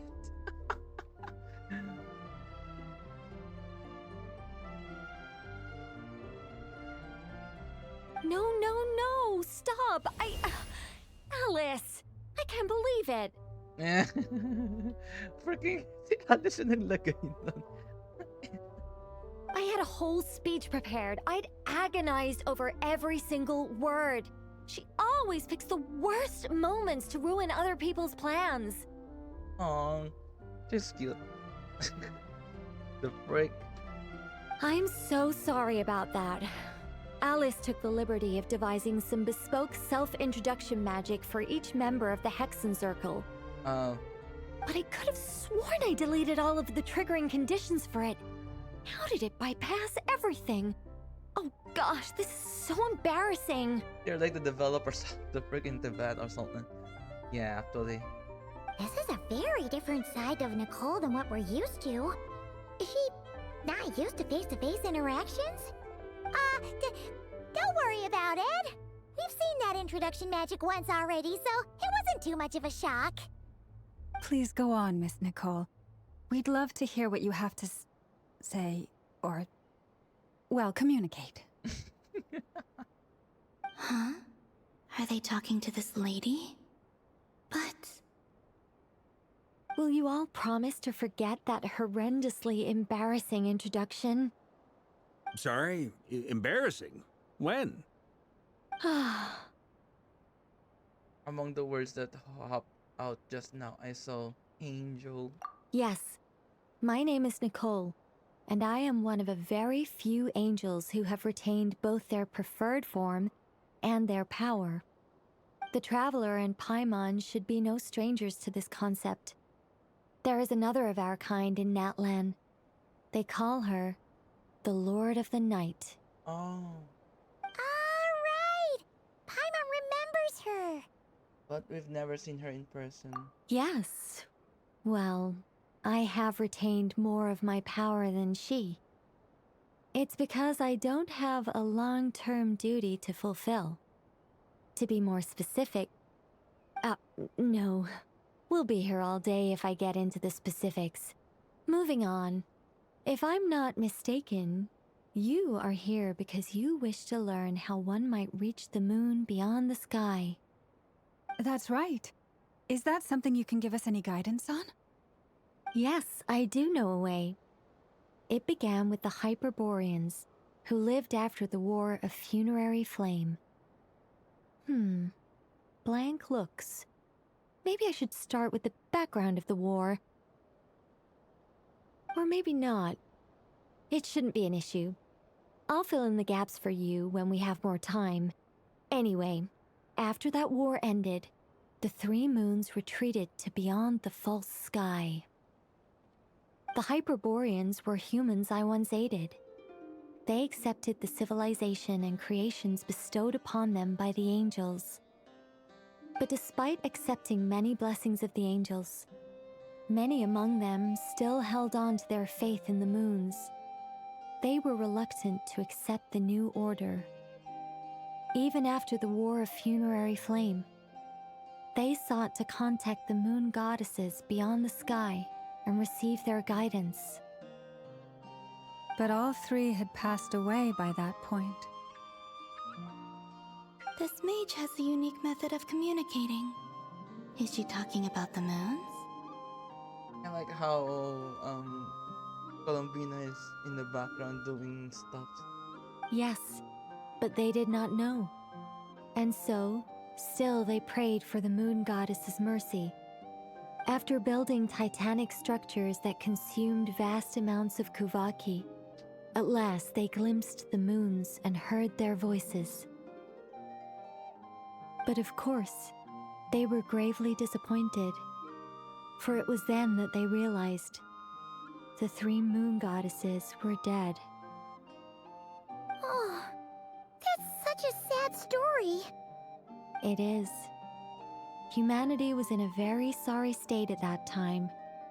The angels who had once aided them were gone, and the War of Funerary Flames had left them homeless and destitute.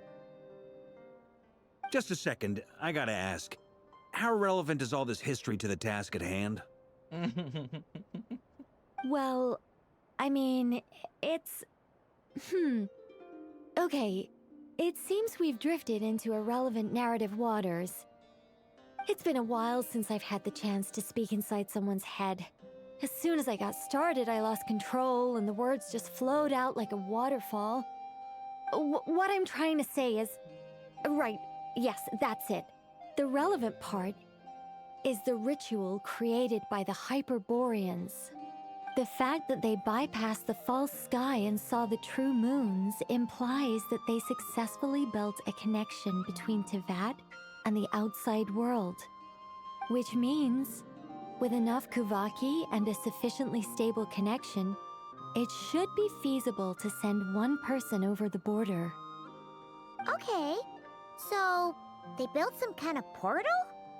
Oh, yes. A portal.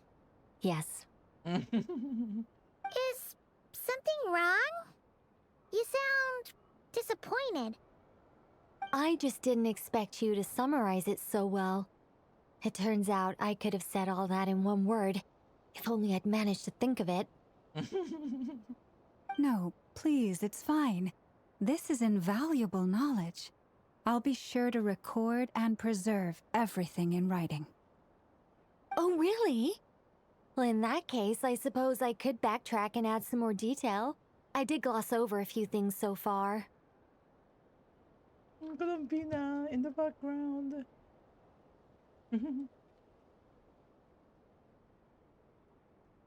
Whoa, whoa, whoa, time out.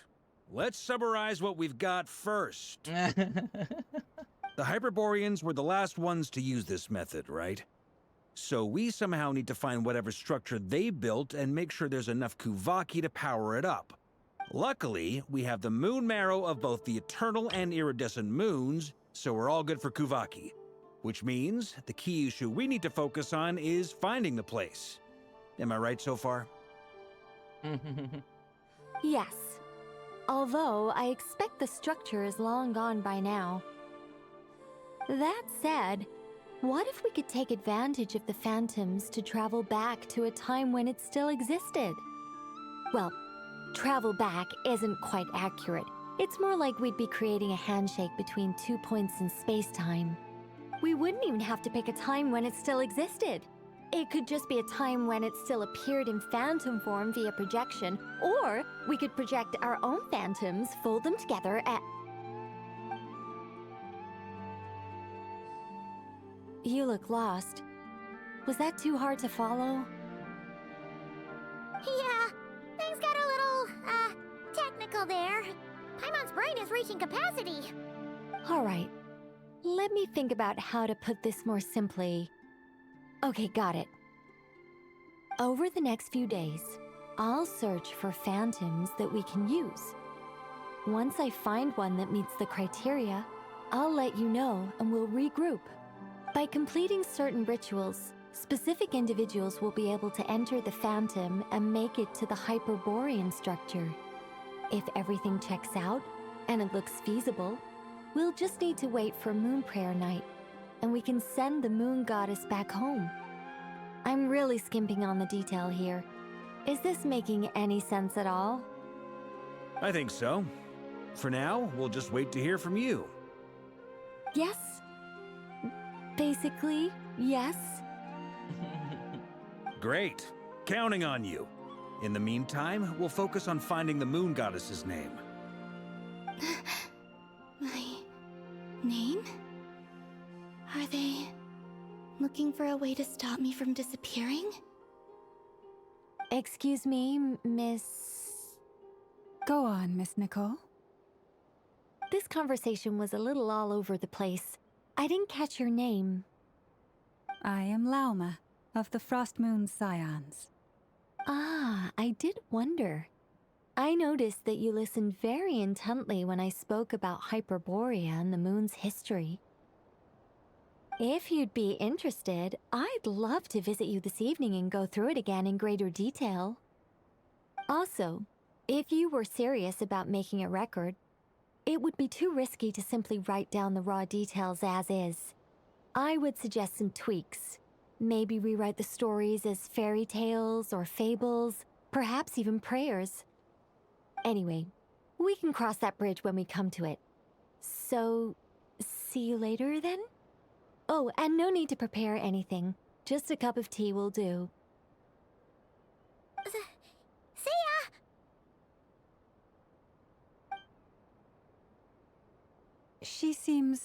friendly. It's just... It's so nice to find someone who's actually willing to listen. I've been dying for a chance to finally go through all this systematically from start to finish.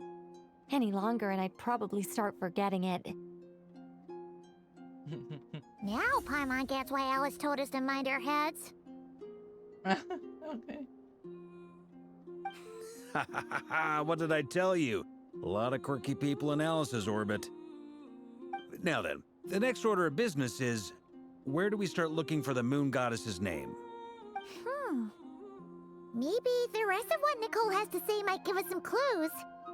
Once I've heard her out, I'll summarize the salient points and share them with you all. I'm also inclined to review our other documents.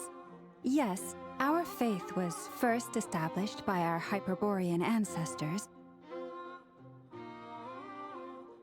but many of the more factually accurate records are from after Kutar's birth.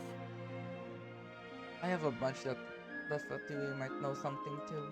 Sounds like we're gonna follow Columbina's journey through Devat, huh? In that case, we'll start by heading to the Frostmoon Enclave. Sounds like a plan. Take this with you. I'll see about getting in touch with the Fatui. It'll probably just be Arlecchino and Sandroni again. They're the only ones who would want to help. Thank you, Mr. Varka. Don't mention it. Honestly, I'm more comfortable dealing with the Fatui than prying into the details of a young lady's childhood. Catch you later. Bro. What the frick? Oh my goodness, Varka. Why are you like this? I should follow them, just in case there's some way that I can help.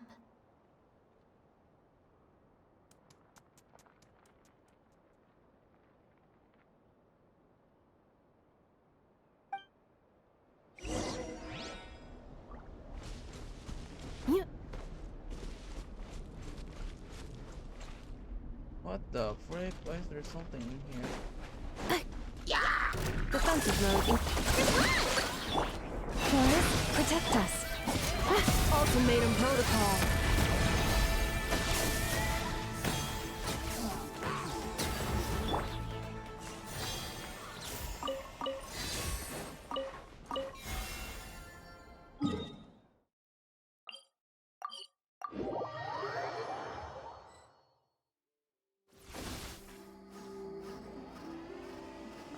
Oh.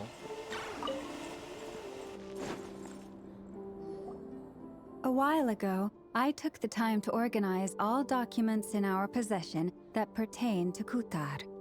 What you see here is the material I consider reliable. You're saying there's unreliable material too? Yes. Most of the information we have was transmitted through an oral tradition. Inevitably, some of her stories were mythologized and deified over the years through countless retellings. That's why I organized them into reliable and unreliable.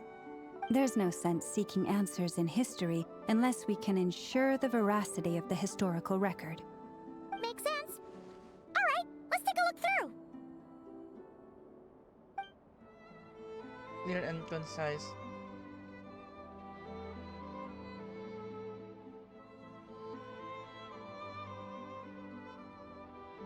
Clear and concise would be one way to describe the writing style of these historical records, but you could just as easily describe them as terse and dry.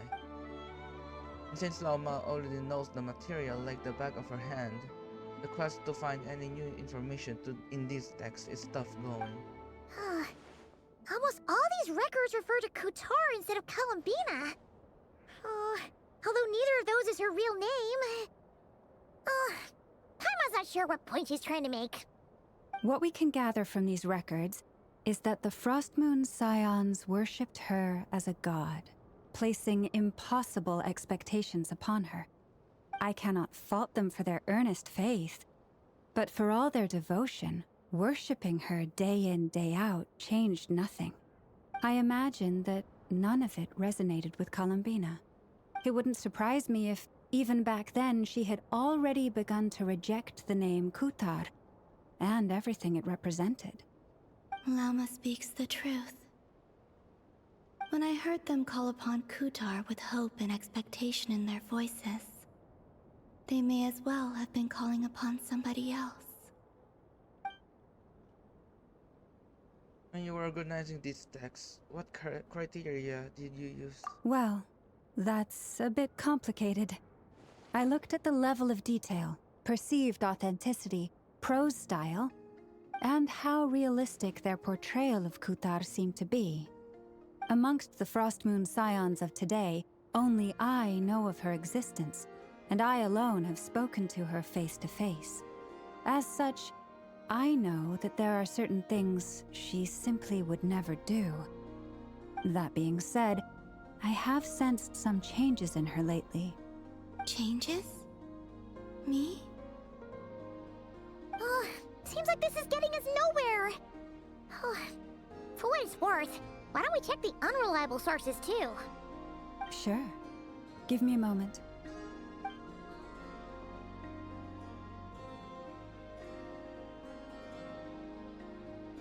Exerting but a fraction of her divine might, Kutar sheared a great mass from the snow-capped mountain and cast it into the sea, upon whose surface shone the mirror image of the moon.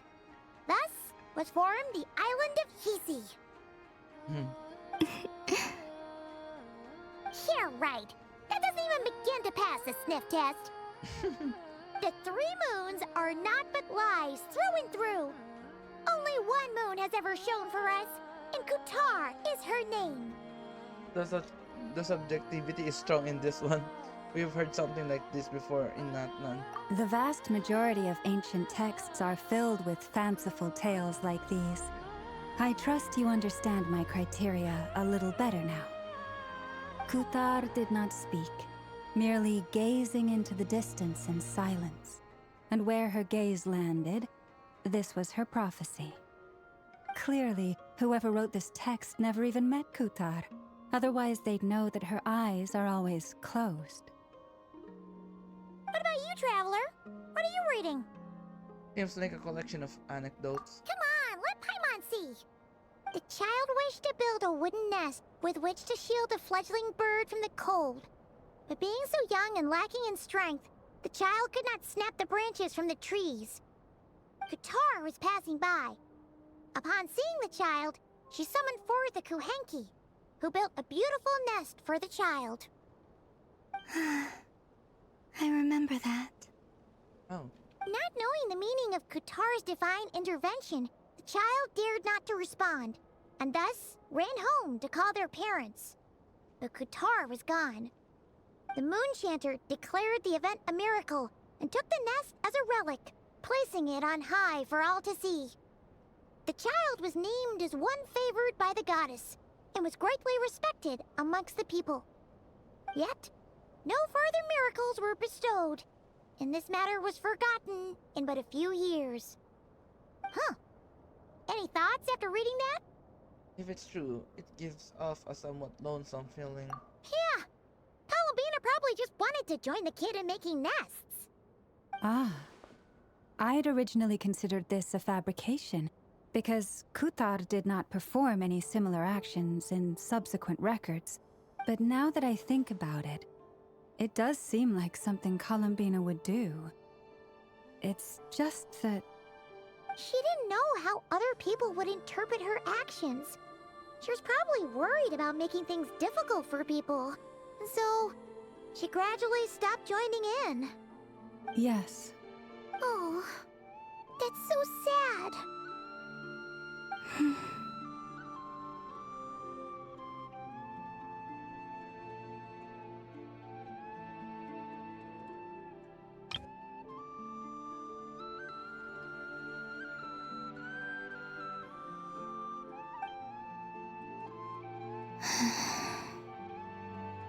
And now, I can make no such gestures of warmth, even if I want to.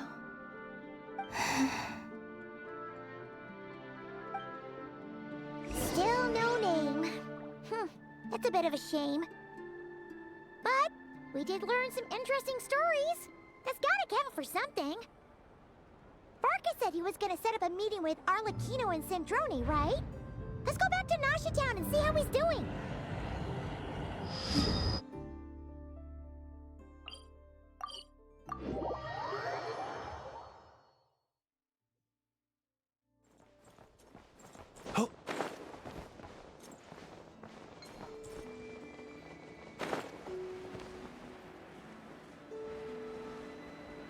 Oh, there they are.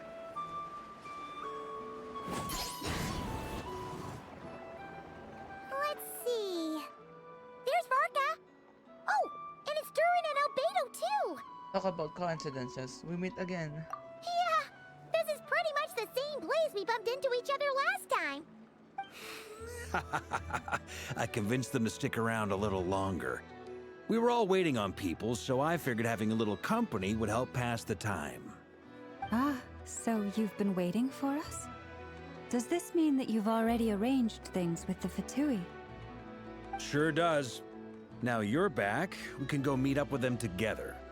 How'd your investigation at the Frost Moon Enclave go? Well, we didn't find out Columbina's true name. But apart from that, it went pretty well. We learned some stories from her early days. Oh. Aha, just as well that I didn't tag along then. I'm sure our moon goddess wouldn't want every man and his dog knowing all about her private life. Still, desperate times, desperate measures, I guess. Someone had to do it. So, Varka was waiting on us, but what about you two? Are you waiting for Alice? Oh, no. We already met with her. We discussed that experiment I mentioned to you last time. Oh, and she also handed me this communication device. This looks familiar. I'm sure I saw one of these back on the Golden Apple Archipelago. That's right. I understand she informed you about the relationship between the Phantom phenomena and Tevat's borders, yes? She wants me to help her with some more experiments on that front. She said that she'll contact me through this device with more information. Ah, I see. Following instructions and making observations. Pretty common research method. Takes me right back to Albedo's lab. Wait, then who exactly are you meeting? Someone you know. Albedo's met him too.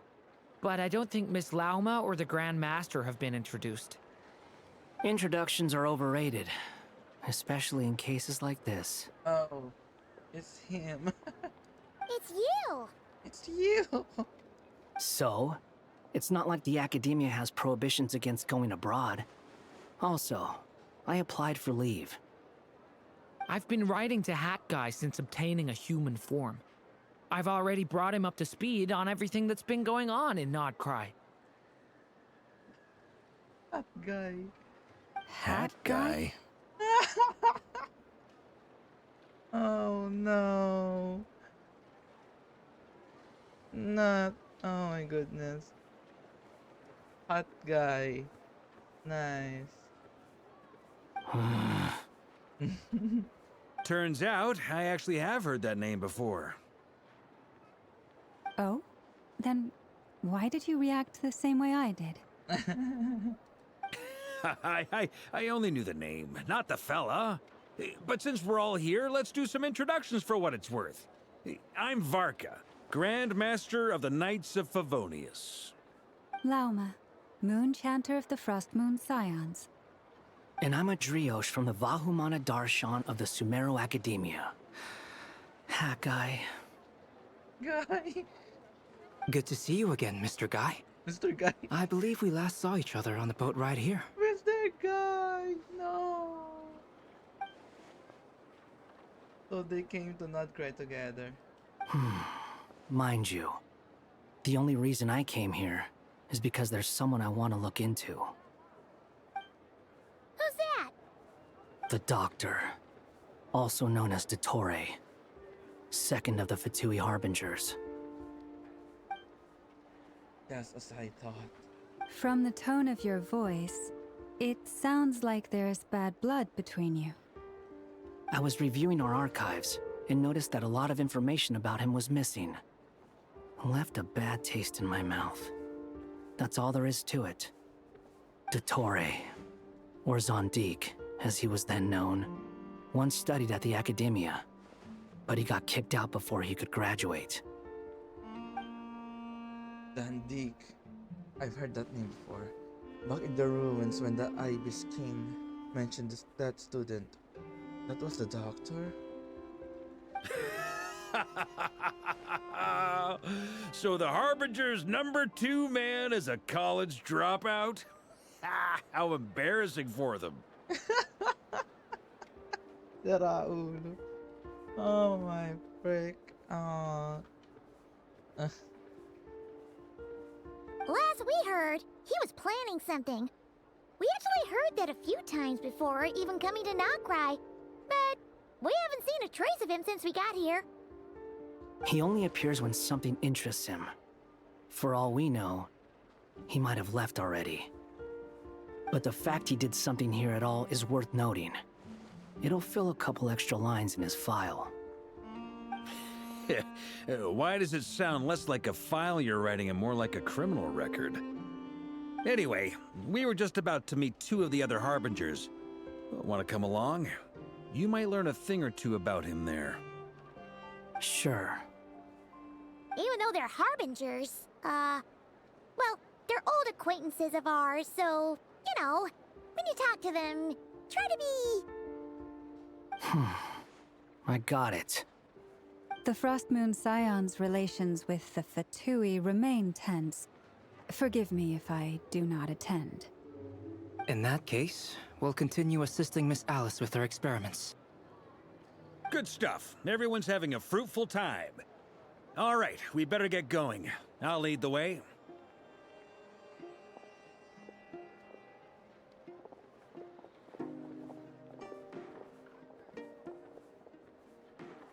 He hat guy. Hmm? Are you here for revenge? Well, yeah. That's obviously part of it. But I'm not the only one who has a score to settle with him. Neither you, nor Lesser Lord Kusanali, nor I want to see him meddling with things again. Fair enough. Fair enough. One other thing. When we return, let's talk about Columbina. What's the hurry? Don't worry. Pigeons always know which way home is. After conversation ends, the group splits into 2 teams, led by Varka. Oh, there they are. You made it. Who is this? Who is this? A scholar from Sumeru. They call him Hat Guy. He's an old friend of the Travelers. Wait, this is the academia representative you wrote about? He doesn't exactly look the part. I believe this will prove my identity. You'll notice it bears the seal of the Sanctuary of Surasthana. Well, what do you know? So it does. All right then. My mistake. It's fine. I expected as much. What? Oh. So as I mentioned in my letter, the Academia's got its eyes on Dottore. But this matter remains top secret. Apart from those assisting in the investigation, the fewer people who know, the better. If anyone asks, I'm here in Nocturne to pursue my personal academic interests. Gotta say, Varka, you did pretty well to keep all this under wraps for so long. Sounds like you got in touch with the academia about this way back. You flatter me. You're all Harbingers. What reason would you have to disclose information about Dottore? Where do I even start? Remember that time we fought Rerir at Star Sand Shoal?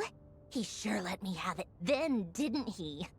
I'll bet Dottore had that all sketched out, with me as his convenient little pawn. He could not care less about us if he tried, but hey! The feeling's mutual. Does Dottore really strike you as the sort who values his relationships with his colleagues? Fair point. Definitely not. Which is why I always keep my guard up whenever he starts making suspicious moves. To that extent, our motivations align. On top of which, I consider you trustworthy people. Now, back on topic. In the wake of the Reikir of Solnari episode, Sandrone and I grew suspicious about Dottore's complete inaction during the entire affair. So we tried to find out what he'd been up to, but unfortunately to no avail. He never lets anyone in on his plans. The more he cares about something, the more secretive he gets. Indeed. Perhaps he believes that by keeping a low profile, he can avoid trouble. But that trick isn't going to work on his colleagues. Yeah, I mean, he's been researching the ancient moon's remnants. And he's been trying to get his paws on the moon marrows. Only an idiot would believe he doesn't have something more planned.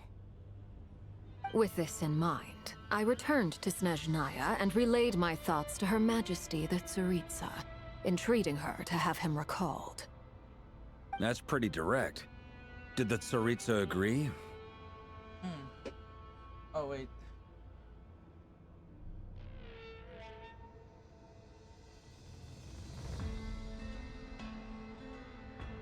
Oh. The stream's lagging?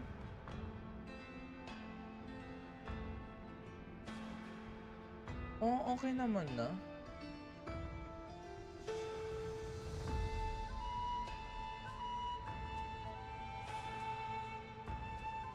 Yes, I made it abundantly clear that the Fatui's business in Nodcry is almost concluded, and we do not need 3 harbingers in this territory. Her Yeah. Majesty concurred. Okay. Yep. Nag-ano siya. Okay. Accordingly, Dottore has returned at her orders. I imagine he is continuing with experiments, which no one besides he would ever have any interest in. Common sense might mean nothing to him, but he's not stupid. He knows that no good can come from opposing the Tsaritsa. Okay. Yeah, I think I saw it now. Oh my goodness. Okay. Yep.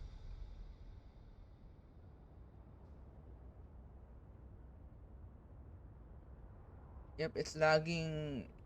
My freaking.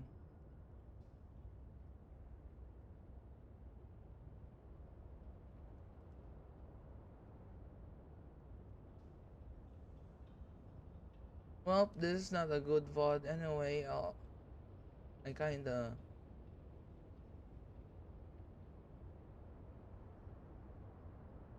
gave up on. Anyway. Smarts alone won't get him all the way. He needs the Rooster's resources and Regrator's Mora, both of which the Tsaritsa can strip from him by waggling a finger. But doesn't he have a track record of publicly following orders while going against them in private? He probably has it down to a fine art by now.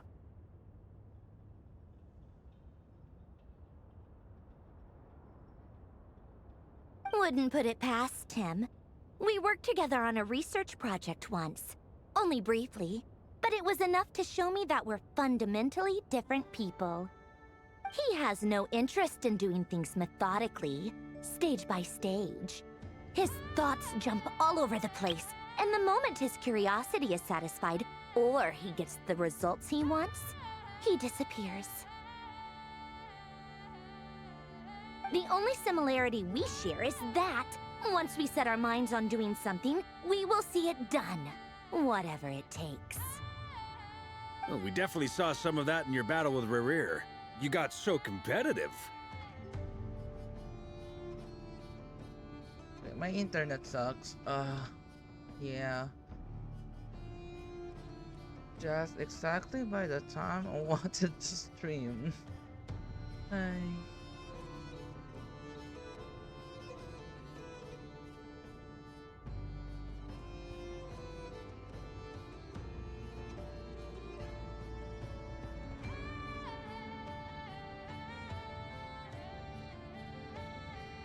Ugh, do not remind me. Then I believe we all concur. Dottore will not simply give up. Fantastic. Now this is turning into a whole day of unpleasant memories. Ugh. Are you talking about the moon marrow stuff? He also strikes me as the kind of person to disregard experimental regulations, ruin all the equipment, and go way over budget. Then leave the first person he can find to deal with the fallout. Exactly. This one time, he was running some high-temperature experiment and the substance exploded. But does he care? No. He orders his subordinates to open the device so he can observe the results, which causes the gas inside to leak out. That gas was poisonous! If I hadn't been there, who knows how many people might have died? And after all that, he left while I was still cleaning up after his mess. What a waste of time, he said. Waste of time? The nerve! He wasted my time! Columbine is poking her. You've been bottling that up for a while, huh? Hat guy, I must say, you seem awfully familiar with internal Fatui affairs. Especially when it comes to Dottore. Suspicious. Thank you, Lady Harbingers, for providing such valuable information. I have no other questions for now, so I'll be on my way. Wait, what? You're just gonna leave? You're welcome to join if you want. Ugh. Just when Paimon thought he'd finally mellowed out. He makes quite the impression. I'll say. I've met tons of headstrong people, but not many of them would join me in bad-mouthing Dottore. Anyway, back to the main agenda. Barca, you said that Columbina has gone missing? Or rather, disappeared. Yeah. We're working on building a connection between her and this world. The simplest method is to find out her real name. I've actually asked her that question before, but she said she didn't know. Considering our relationship, I doubt she was lying to me. She could have just given you that pseudonym. What did she do while she was with the Fatui? As far as I recall, she was never dispatched by Her Majesty to claim a gnosis or anything like that. The Tsaritsa's plans had long contained a place specifically for her. I always thought that was weird. What could she do that the rest of us couldn't? Knowing what we do now, it's probably something related to Kavaki, right? More than likely. When she first arrived, Columbina would often go to Her Majesty and ask when she could start the task assigned to her. But Her Majesty always gave the same reply. The time has not yet come. So she spent her days in Snezhnaya doing basically nothing. Columbina is bored. Look at her. Doing bored stuff. The Tsaritsa has summoned a beautiful blind maiden to be a harbinger, giving her the third seat by virtue only of her enchanting voice. It was a dumb and stupid rumor, but the reality of the situation made it hard to refute. And what happened after that? I imagine she stopped caring.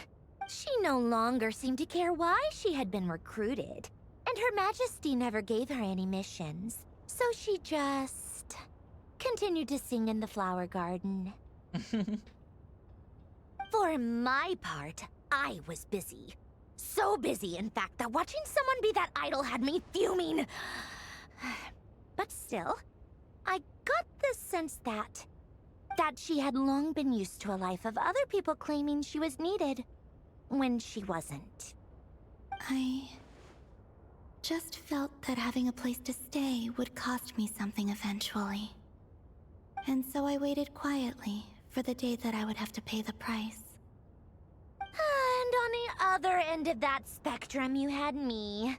Someone once told me that I had the lousiest work and the toughest luck. That's a good way of putting it. I forget who said it, but those words have always stuck with me. Sounds like something hot guy would say. No wonder. Oh.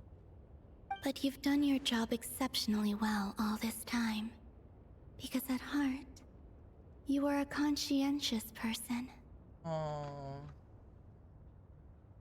Oh wait.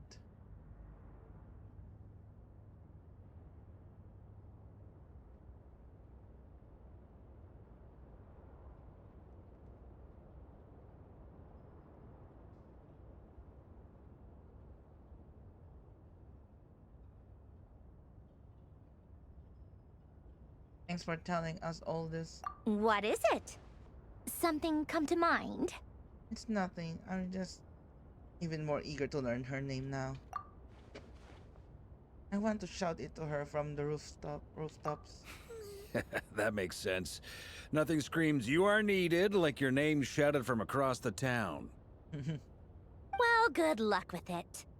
But if you ask me, Colambina is still the most shoutable name. I'm just so used to it now, after all the arguments we've had. I can't be bothered trying to remember another name for her. Nor I. Sandrone.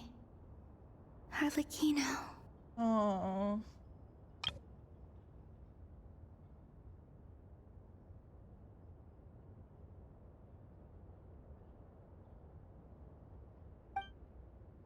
We chat further about interesting moments from the Columbina's past. Who the fuck can Huh! It's a read that? Sealy! Does that mean Nicole has news for us?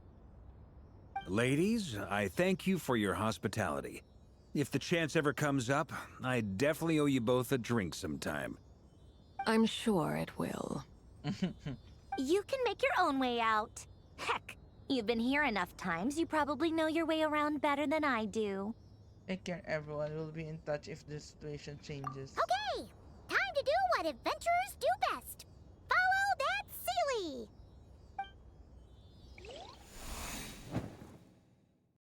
Oh. You got another...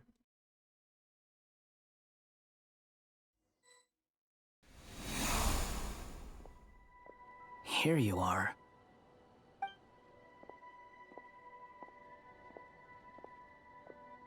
Oh, hat guy. How come you're back so soon? Did things go all right with the Fatui? Yep, I'm lucky as fuck. Oh my gosh. Well... Fine. Dotori's been summoned home by the Tsaritsa. Couldn't get much more than that. How about you? Any progress with the investigation? What the frick is that? Unfortunately not. We've tried everything. Different phantoms, different locations, different points in history. But the results are the same each time. Abyssal monsters roaming the land. People crying out in despair, with no hope of being rescued. Every time I see it, I can't help but think, is this what it was like in Mondstadt when Dragonspine Durin attacked? And if I fail in the task I've been given, will I create yet another tragedy? That's just meaningless speculation.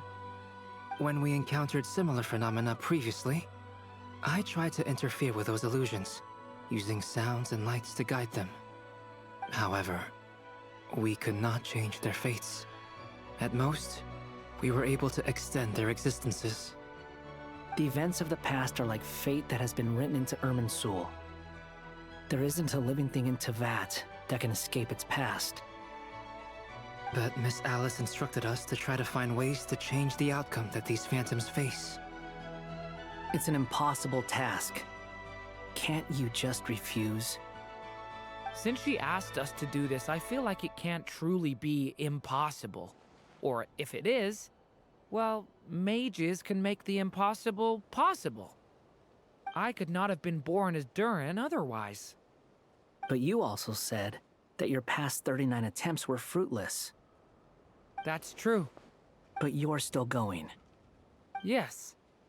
After this many futile attempts, surely you realize that you're not doing this because you still believe what some mage told you. It's because you want her hypothesis to come true. It's something you wish for deep inside. So, think for yourself about what you want to do. As long as you don't believe it's futile, it isn't.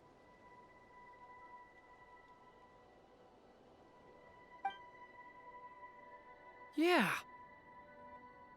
Previous experience indicates that we cannot touch the phantoms, which limits the effectiveness of our interventions. If we want to clear this hurdle, we need to break this rule somehow. Same thought here.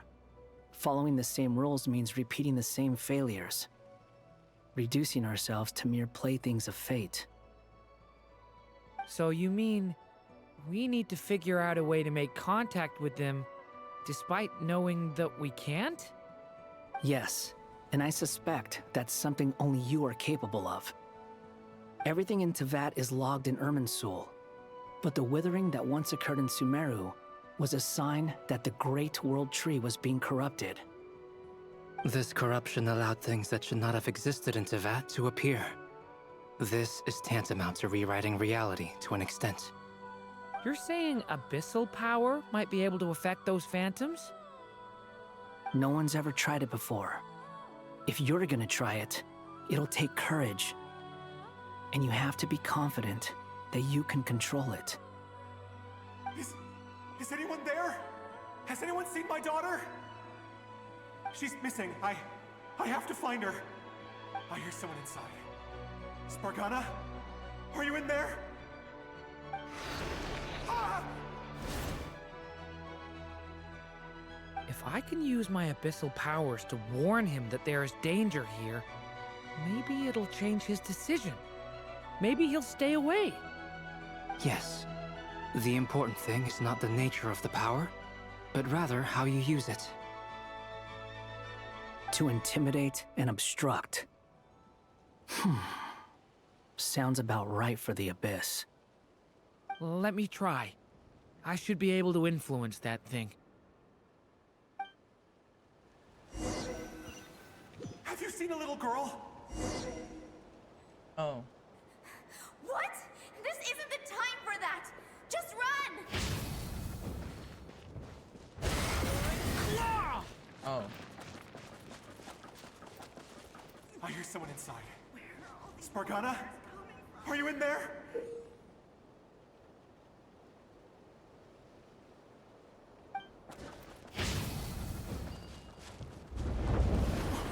What is this?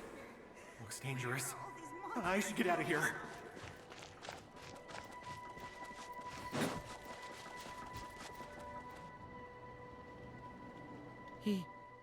He really left. Ha! We did it! Don't celebrate too soon. Follow him. See what he does next.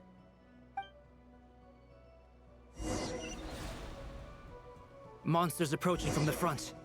You need to stop them and create an opportunity for him to hide.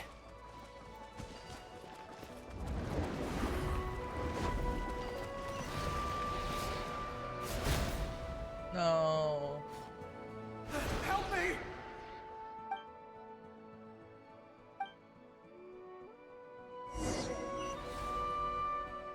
Monsters approaching from the front.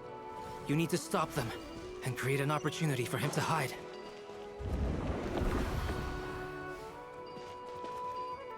No! There's monsters ahead!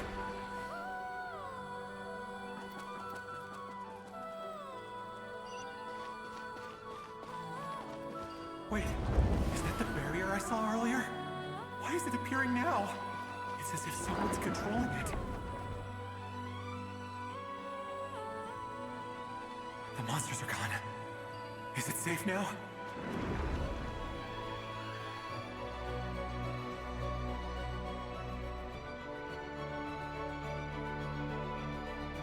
The barrier's gone too. How odd. Anyway, I guess I'll keep going. Quickly, let's keep up.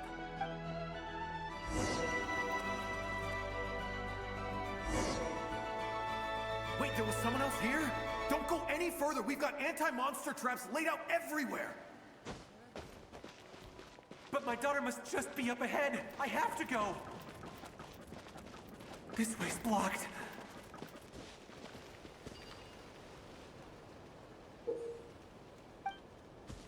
We might be able to...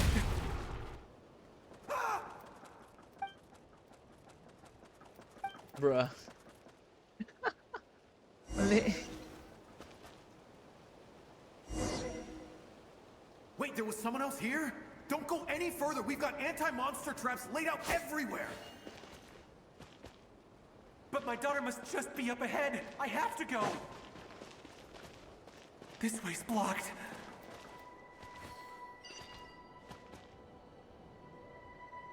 We might be able to use the explosives over there, but we need to take care not to hurt him. Oh. I'll use the barrier to keep him at a safe distance. This barrier seems to be helping me somehow. Hey, hey, wake up! Oh, no good. Gotta keep moving ahead.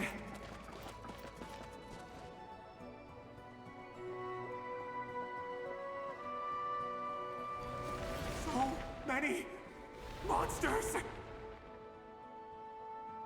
There's still a chance, Durin. Use the traps.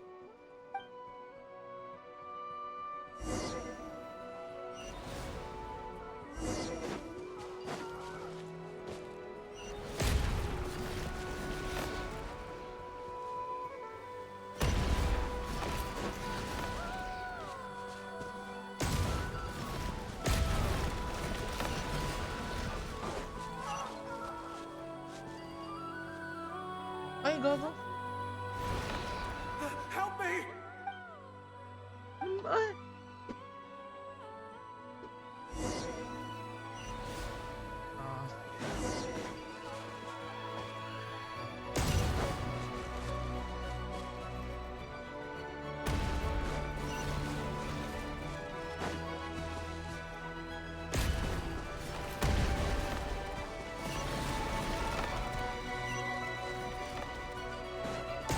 Putik ka, nauuna yung nandun sa kabila.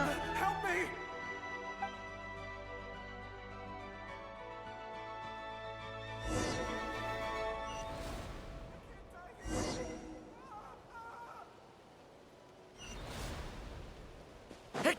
Ay, gago. Oh, it's gone. Help me!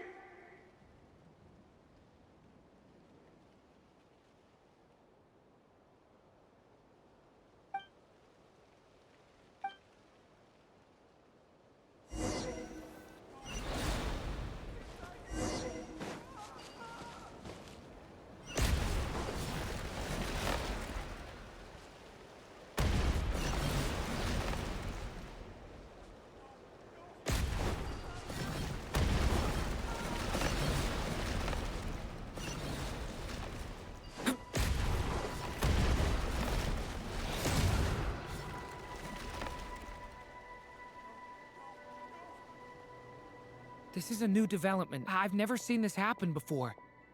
We might just be able to save this person.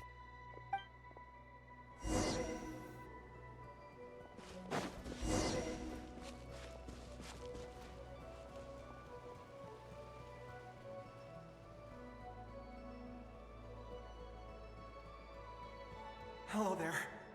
Have you seen my daughter? Spargana's her name. She's carrying a large backpack. Get out while you still can, you fool. You won't find any survivors here. But I can't just leave her here. She must be so scared right now. Sorry. Wish I could help, but I haven't seen her. You'll just have to keep looking. Okay, thank you. If I do find her, I'll get her to shelter and come back for you. Don't bother. I've got nowhere left to go. What's that noise? Monster! No, if he goes inside, he'll be walking into a trap. Let's try this once more. This time, we have to stop him.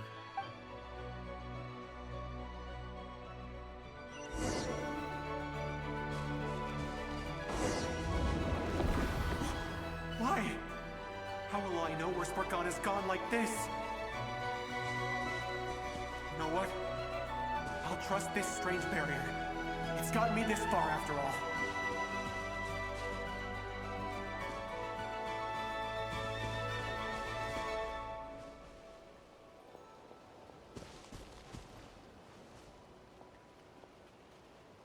Spargana, are you there?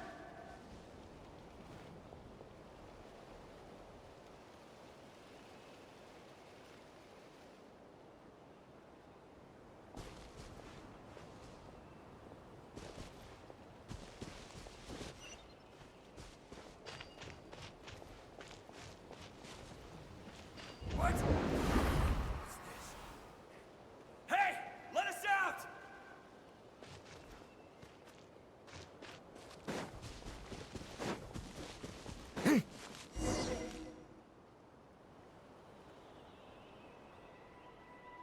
Huh? That looks like one of my daughter's books! Thank you. Thank you! Yes, it's one of hers for sure. That's her name on it right there. She left her backpack here. Durin, just like last time. Use the explosives.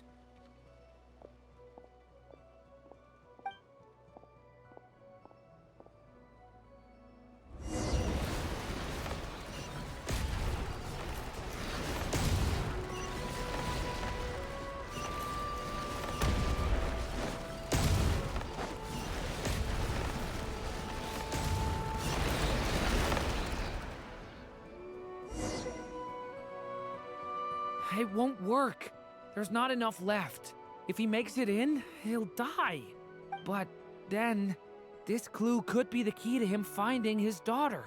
It might not be the only one. Better he misses that clue than loses his life. I guess so.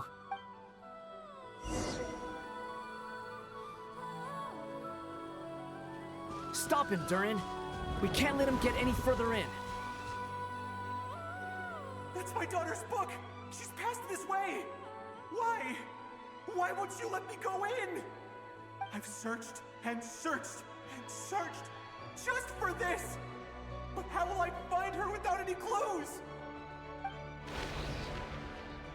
I no longer have anywhere else to go.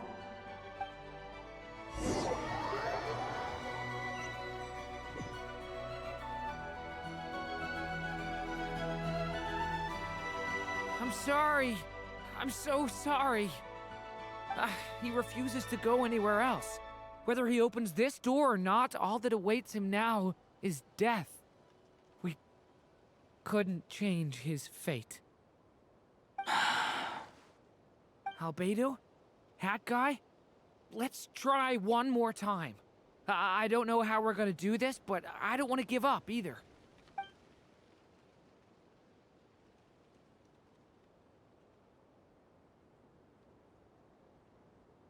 Why am I here? What's going on? All these scenes running through my head. Where are they from? Huh? What's going on? His reactions have changed. How many times have I... What's happening to me? Huh? Wait. Who are you? You can see us now? I feel like I always could, but that I only just realized you were there. I'm sorry, I don't know how to describe what I'm feeling. But you were the ones guiding me using that marked barrier, right? I haven't done anything yet, but those monsters, those deaths, they feel like memories. Like things I really did experience. I won't find my daughter. In fact, I'll ultimately die trying to find her. Isn't that right? Well, no, it isn't. Yes, it is. Even so, we're trying to find a way out of this. You've not seen my daughter either, have you? It seems she really isn't here. I'm sorry we couldn't help you.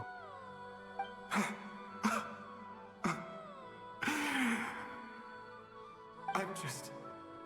tired. Maybe this is destiny. Maybe it doesn't matter how hard I search. How long do I have left? Experience says 15 to 20 minutes. 15 to 20. Thank you for all your help. Let's rest a while. You look exhausted too. Now's not the time for you to start pitying us. It's not pity. I'm just realizing that I've only got 10 or so minutes left. You know?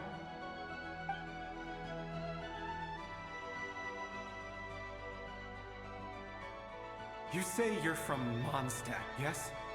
A place with windmills, where people enjoy limitless freedom? And you're from Sumeru, where they've built an academy into a giant tree? Yes. It seems you've never heard of either place. Oh. It didn't work? No. Wait a minute. It didn't work?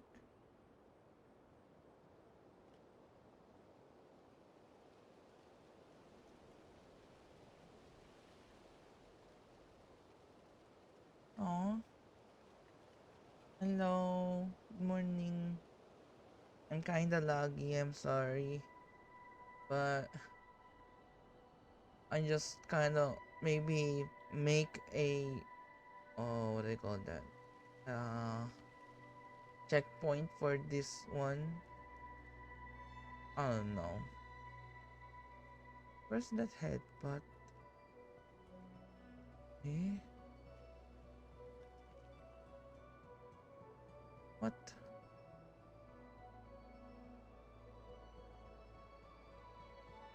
Oh, okay.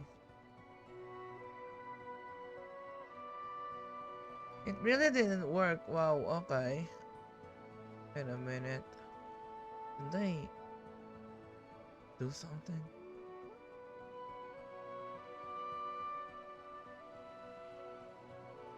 It should work though.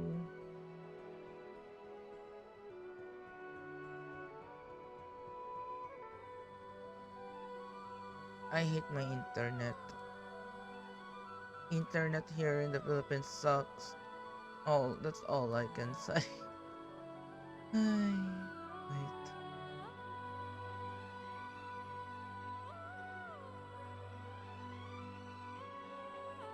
Eh? I think I know now why. Yep. Wait now, wait.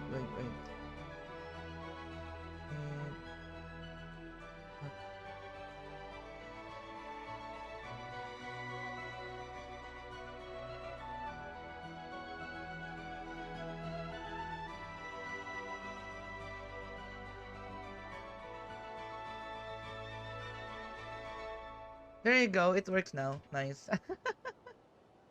Okay. I forgot to put something, but yeah, there you go. It works now. Thank you for trying it. Yeah.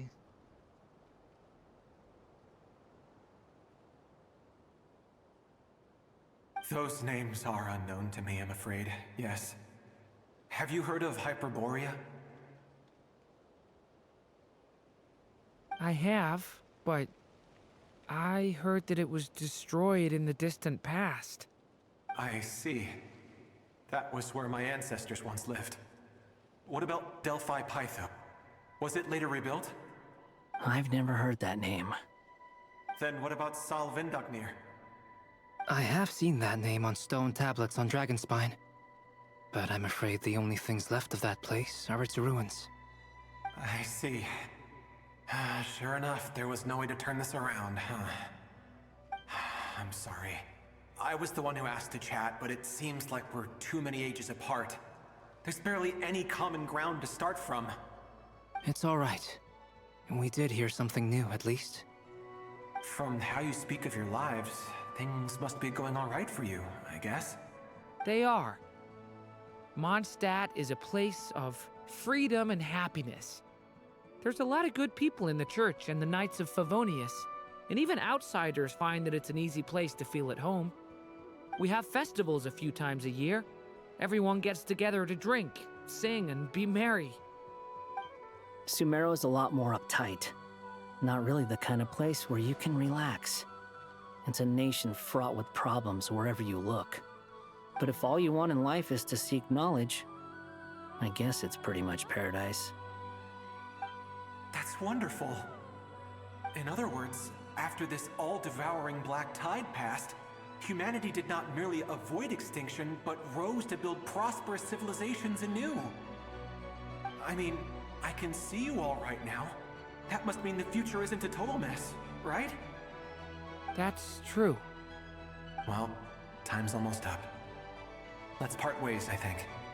Might be best if you don't waste too much time on me.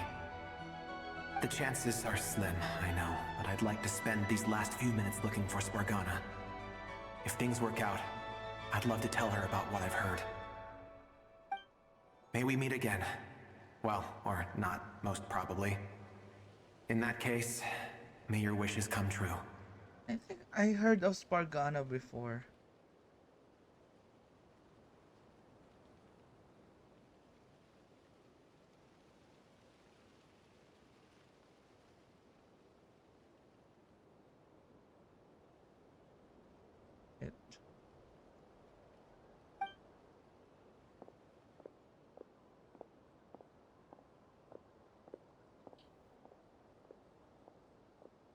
He's gone.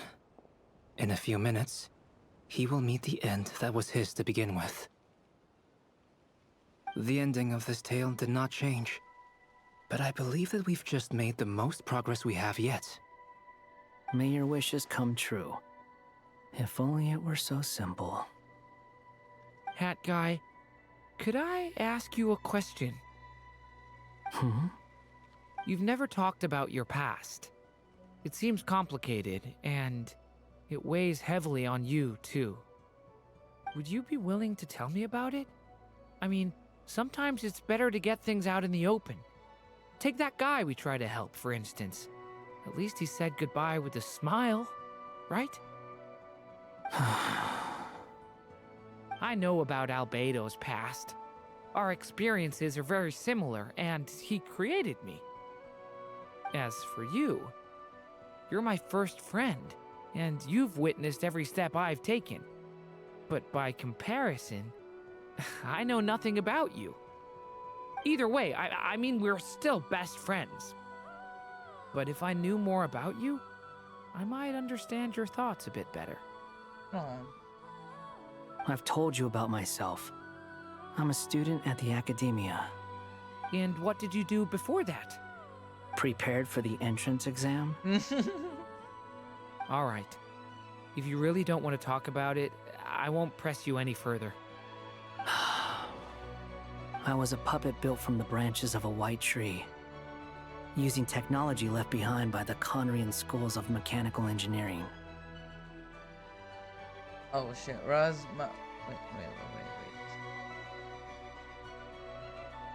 Oh shit. Rasma Spes. How is his name spelled? I don't know, something like that, yeah. He has a funny hit. You should get a funny hit too. Oh, funny hat. Well, no, I don't. I don't. Yeah, it is a funny hat. Yeah, but I think I can also have hot guy's hat too. You know, I don't know, maybe. Yeah. A white tree? You mean an Irminsul tree? Yes. A branch of Irminsul that was once connected to the main tree. So you had a human creator too? Yeah. But my creator abandoned me after deciding that I was a failure. After that,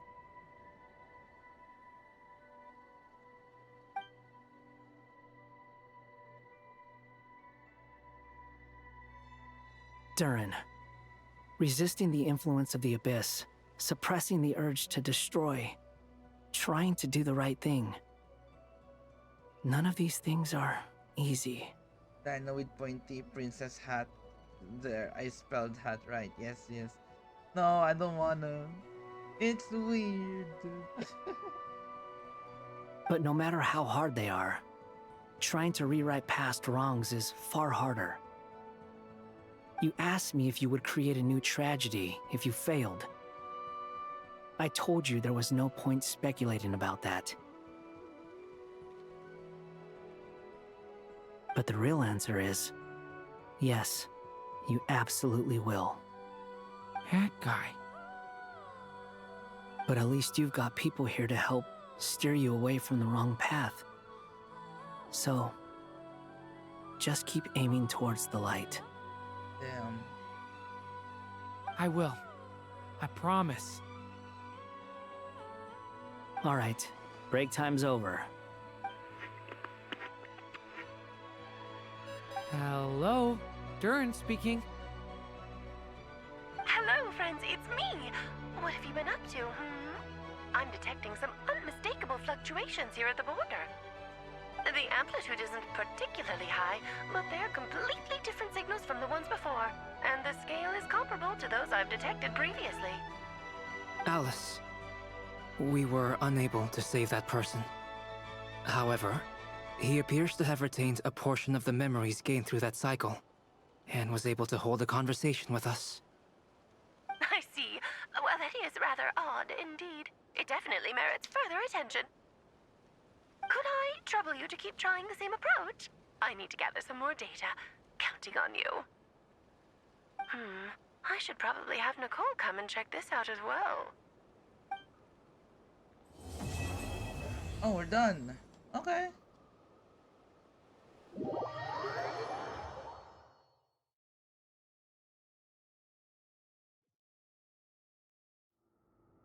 There you are. Oh. I was worried you might stop to collect treasure chests opened by the Seelie along the way. It would have taken you so much longer to get here. Wait, what's this? In the continuous? Oh my gosh. Oh. Another conversation I cannot hear. I am delighted to see that you understand what takes priority, and that your adventurer's instinct has not swayed your resolve. Really, I must applaud you for it. You should know. Oh yeah, for those who don't know, she's using her mind. I forgot the term. Telekinesis. Yes. Paimon's head. Okay, I'll try and keep it short. My senses are telling me that this is where we shall find the entrance to the ruins. It's gorgeous, actually.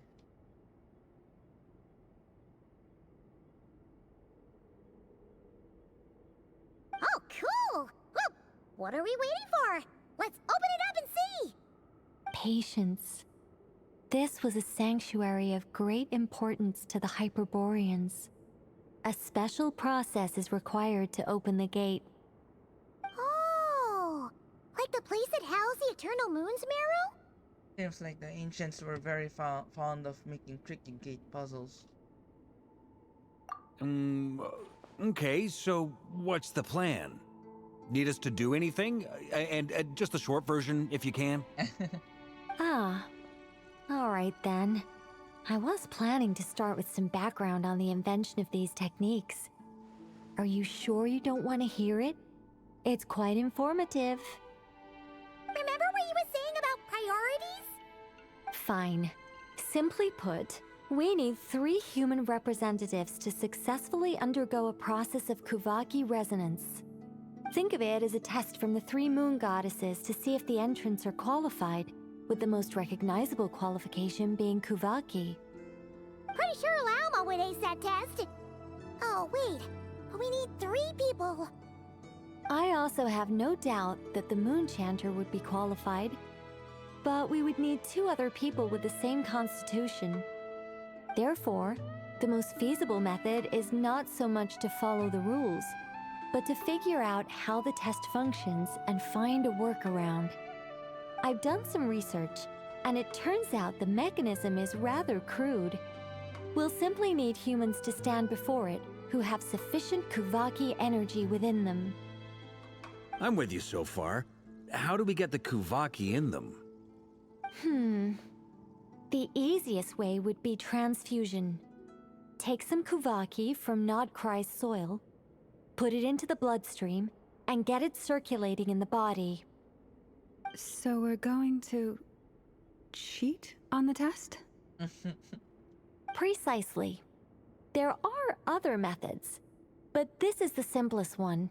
Cheating the system is much easier than trying to hide from it. Huh? Ah! Sorry? Does the idea of cheating upset you, Miss Lauma? No, that's not it. I suddenly had an idea. Oh, what is it? It's about Moon Prayer Night. I figured out a way for Kutar to join in the festivities. Huh? But as Paimon said, we need to have our priorities straight. Let's get back to the test. I'll follow up with Nefer on the festival arrangements. Oh, okay.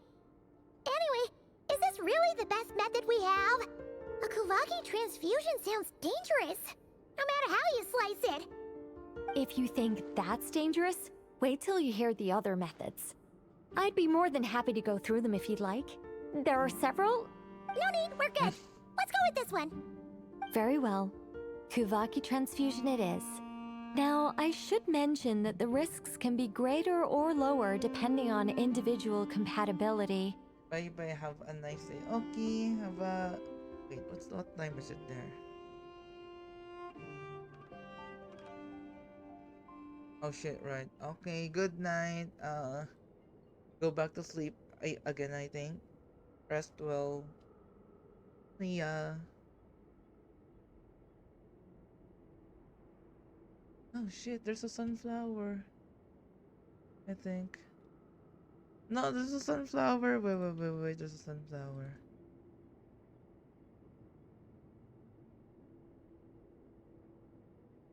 I just hope I didn't miss it. Never mind, I missed it. I think I missed it already. Oh shit. Oh no, I did not. Let's go, I got it. Let's go, sunflower.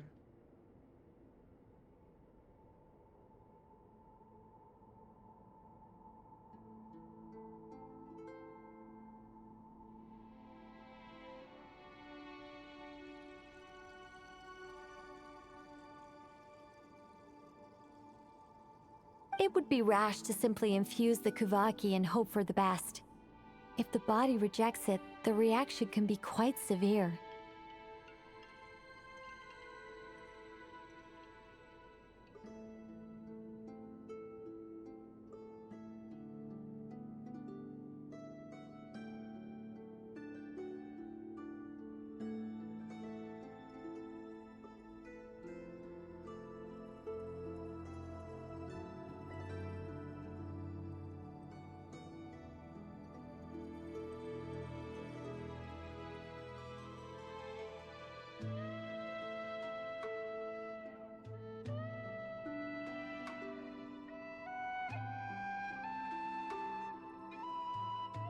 The symptoms are similar to another condition that some people living here suffer from, known as congenital Kuvaki sensitivity.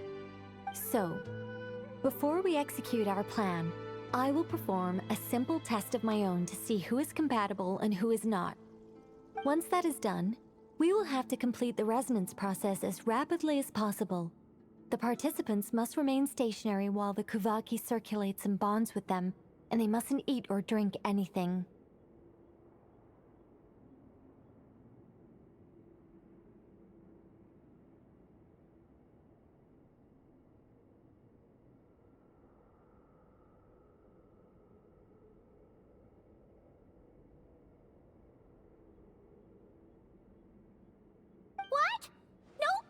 Drinking? That's some hardcore fasting. They'll all be monks by the time they're through. How long will they have to keep that up? 3 days. Oh, that's so long!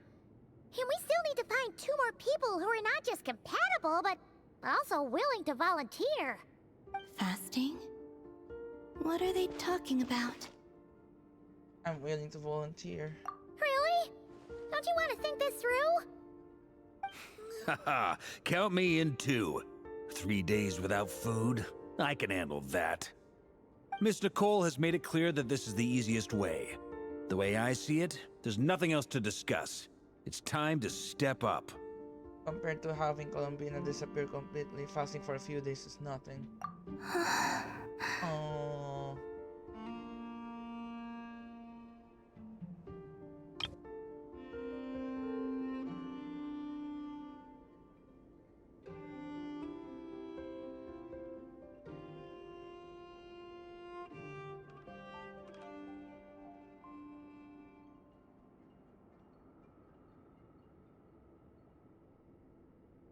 Yeah, you're right.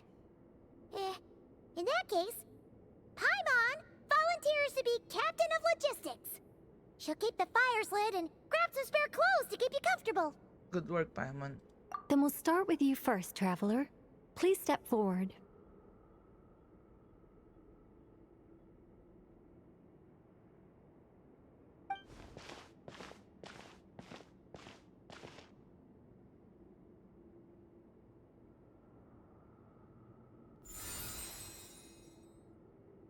How's it going? Do you feel anything? No. How about now? No. And now? Still nothing.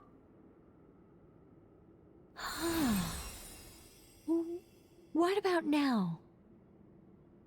Did you do something? You guys, it's not a competition, you know.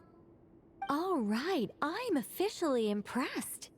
Even as a descender, you can withstand far more than I imagined. It's like I summoned a giant stone titan to arm wrestle you, and your arm hasn't even moved an inch. In my last attempt, I infused 5 times the amount of Kuvaki required. That much? Yes. Safe to say, compatibility won't be an issue for you. You're eligible to join.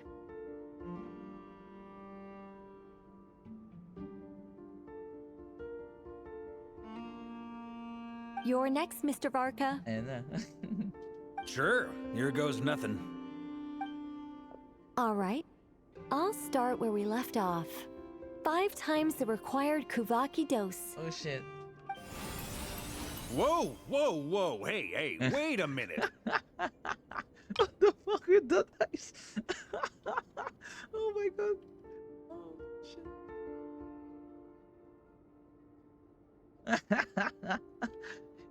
His eyes. How's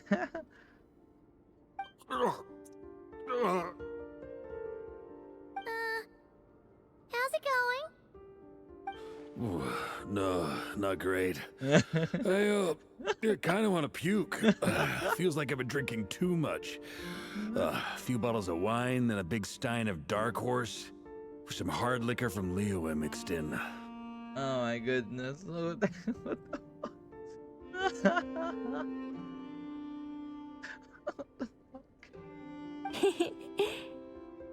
You think this is funny? I just lost to a young lady in an arm wrestling contest. I'm never gonna live that down. My apologies. I'll lower the concentration and try again. Oh. How's it going now? I'm not as dizzy as last time, but I can still feel it pulsing around. In that case, you wouldn't be an ideal choice, Mr. Varka. Let's try someone else. Oh. Okay. Let's go ask some of our other friends then.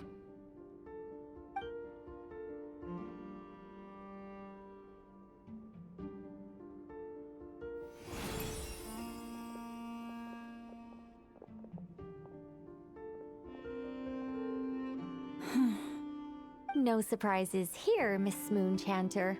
You're perfectly compatible. You may join.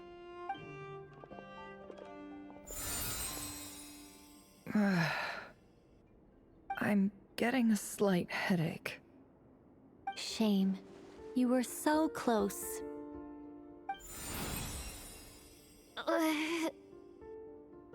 Whoa, I'm itching all over.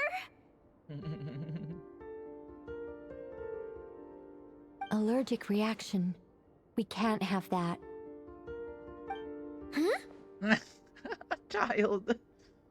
Well, are you gonna start a what? The Hexen Circle is an organization that cares for and protects children. We will not have them do dangerous things. Not even tests.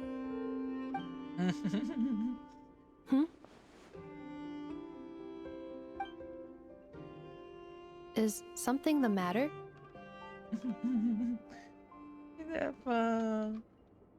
The candidates have to be human. Oopsie. Sad. I guess that rules me out too. Huh. Everyone except the Moonchanter got beaten. Guess I don't need to feel so bad after all.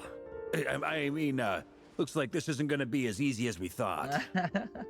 Perhaps I could ask for volunteers among the Frost Moon Scions. I'll see about talking to some trusted Lightkeeper colleagues. Itlua springs to mind. In fact, I think we had some former Frost Moon Scions join our ranks recently. Can you give me the scientific explanation for how the test works? I can probably make some kind of test bot. Then we can just zip through Nasha Town, going up to people and pressing a button to check their status. Wouldn't that be way easier? No. Wow! No elaboration for once.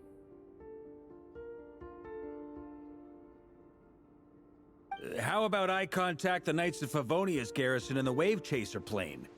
Shame that Lohan's already left. That guy's even tougher than I am. Strange. The moon goddess is clearly revered by many people. So why is she on the brink of disappearing? She mentioned that the world has rejected her from the very beginning.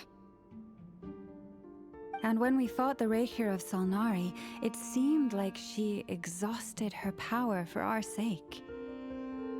Also, Paimon's not sure revered is the right word for how people feel about her. Gratitude, certainly. For my part, anyway. It's basic reciprocity. She helped us, so she deserves our help in return. Yeah. Even though she looked like she didn't care, she still saved a ton of people, including me. A review of the relevant data leads me to conclude that Miss Columbina is a good person. Yep, you bet! They really think so? I'm super surprised that Columbina isn't her actual name, though. I think it really suits her. It's light and graceful and... yeah, just a really pretty name. I know, right? Unfortunately, that's not our decision to make. Columbina. That was the code name the Fatui gave me. But it also came up in the song I heard when I was born. But... is that really all there is to it? What do I truly think of my own name? Is there anyone left who will still call me by that name? Told me to pick whenever name took my fancy. Why did I pick Columbina? Maybe because I felt that she never wanted to become Putar and be worshipped as a god. Moon Prayer Night is getting closer by the day. We're running out of time. We need to look for other candidates. Then allow me to try. Oh. Huh? What are you doing here? You contacted your friends via the Adventurers Guild. Sandrone has been keeping an eye out for something like that, so she informed me.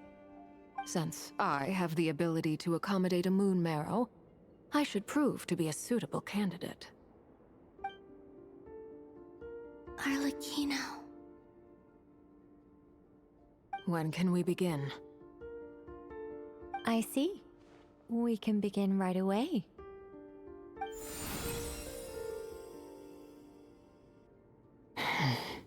How was it? Did you feel any discomfort? Not at all. Then it seems we shan't need to look for additional candidates after all. Great! Cool. Alright, like Paimon said, the rest of us can take turns making sure the three of them stay warm and comfy. Then, my job is to take care of the caretakers. I will ensure everyone receives food and accommodation. Let's do this, no time to waste. I'm ready as well.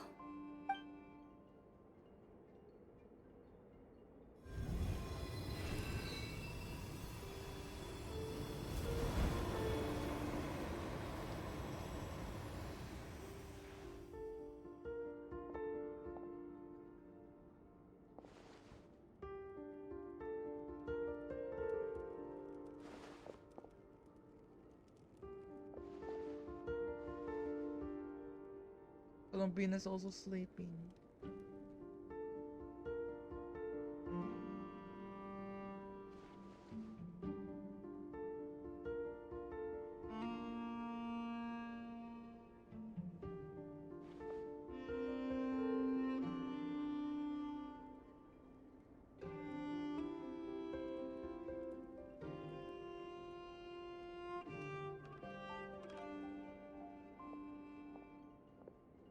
The work is done. The sacred scroll shut. The stars grow dim, the people silent. The white sun sets, the silver moon rises. O path to the temple, appear now before us.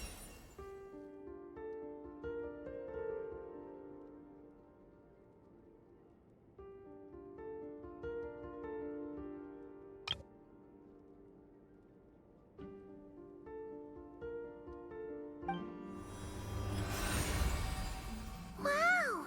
It really opened! So that's what all this is about. They've been trying to open this gate. Come, let us enter. Wait. It might be best to eat something first. Take care to chew properly and swallow slowly. It will give your body time to readjust to the digestion process. They will head in soon. They will need to enter this gate.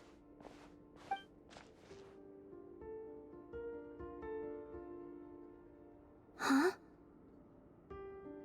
I cannot pass through. Is it because I have no physical body?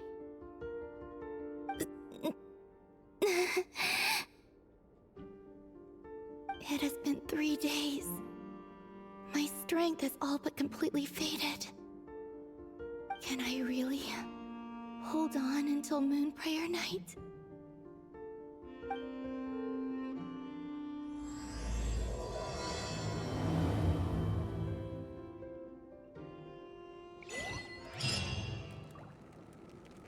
Yo, wait. I'm gonna continue this tomorrow. Yeah, we're gonna continue this tomorrow. So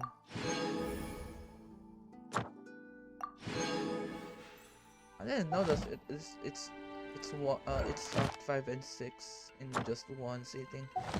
But yeah, let's continue this tomorrow and call it a day. And now I will surely gonna export the VOD.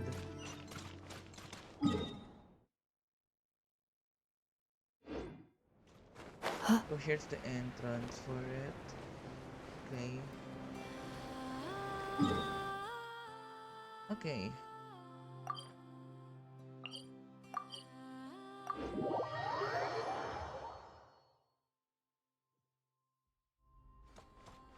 Add Astra.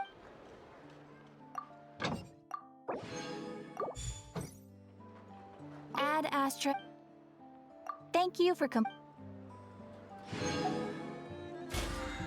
Okay, that's all for today. Thank you guys for watching, and again, see you tomorrow maybe. Let's try, and we're gonna continue the Act 6 of the Welkin Moon quest. Story quest. Main quest. Yeah. Archon quest, maybe? I don't know. This land holds nothing but promise for Yeah. adventurers. Thank you again for dropping by. And yeah, see ya. Bye.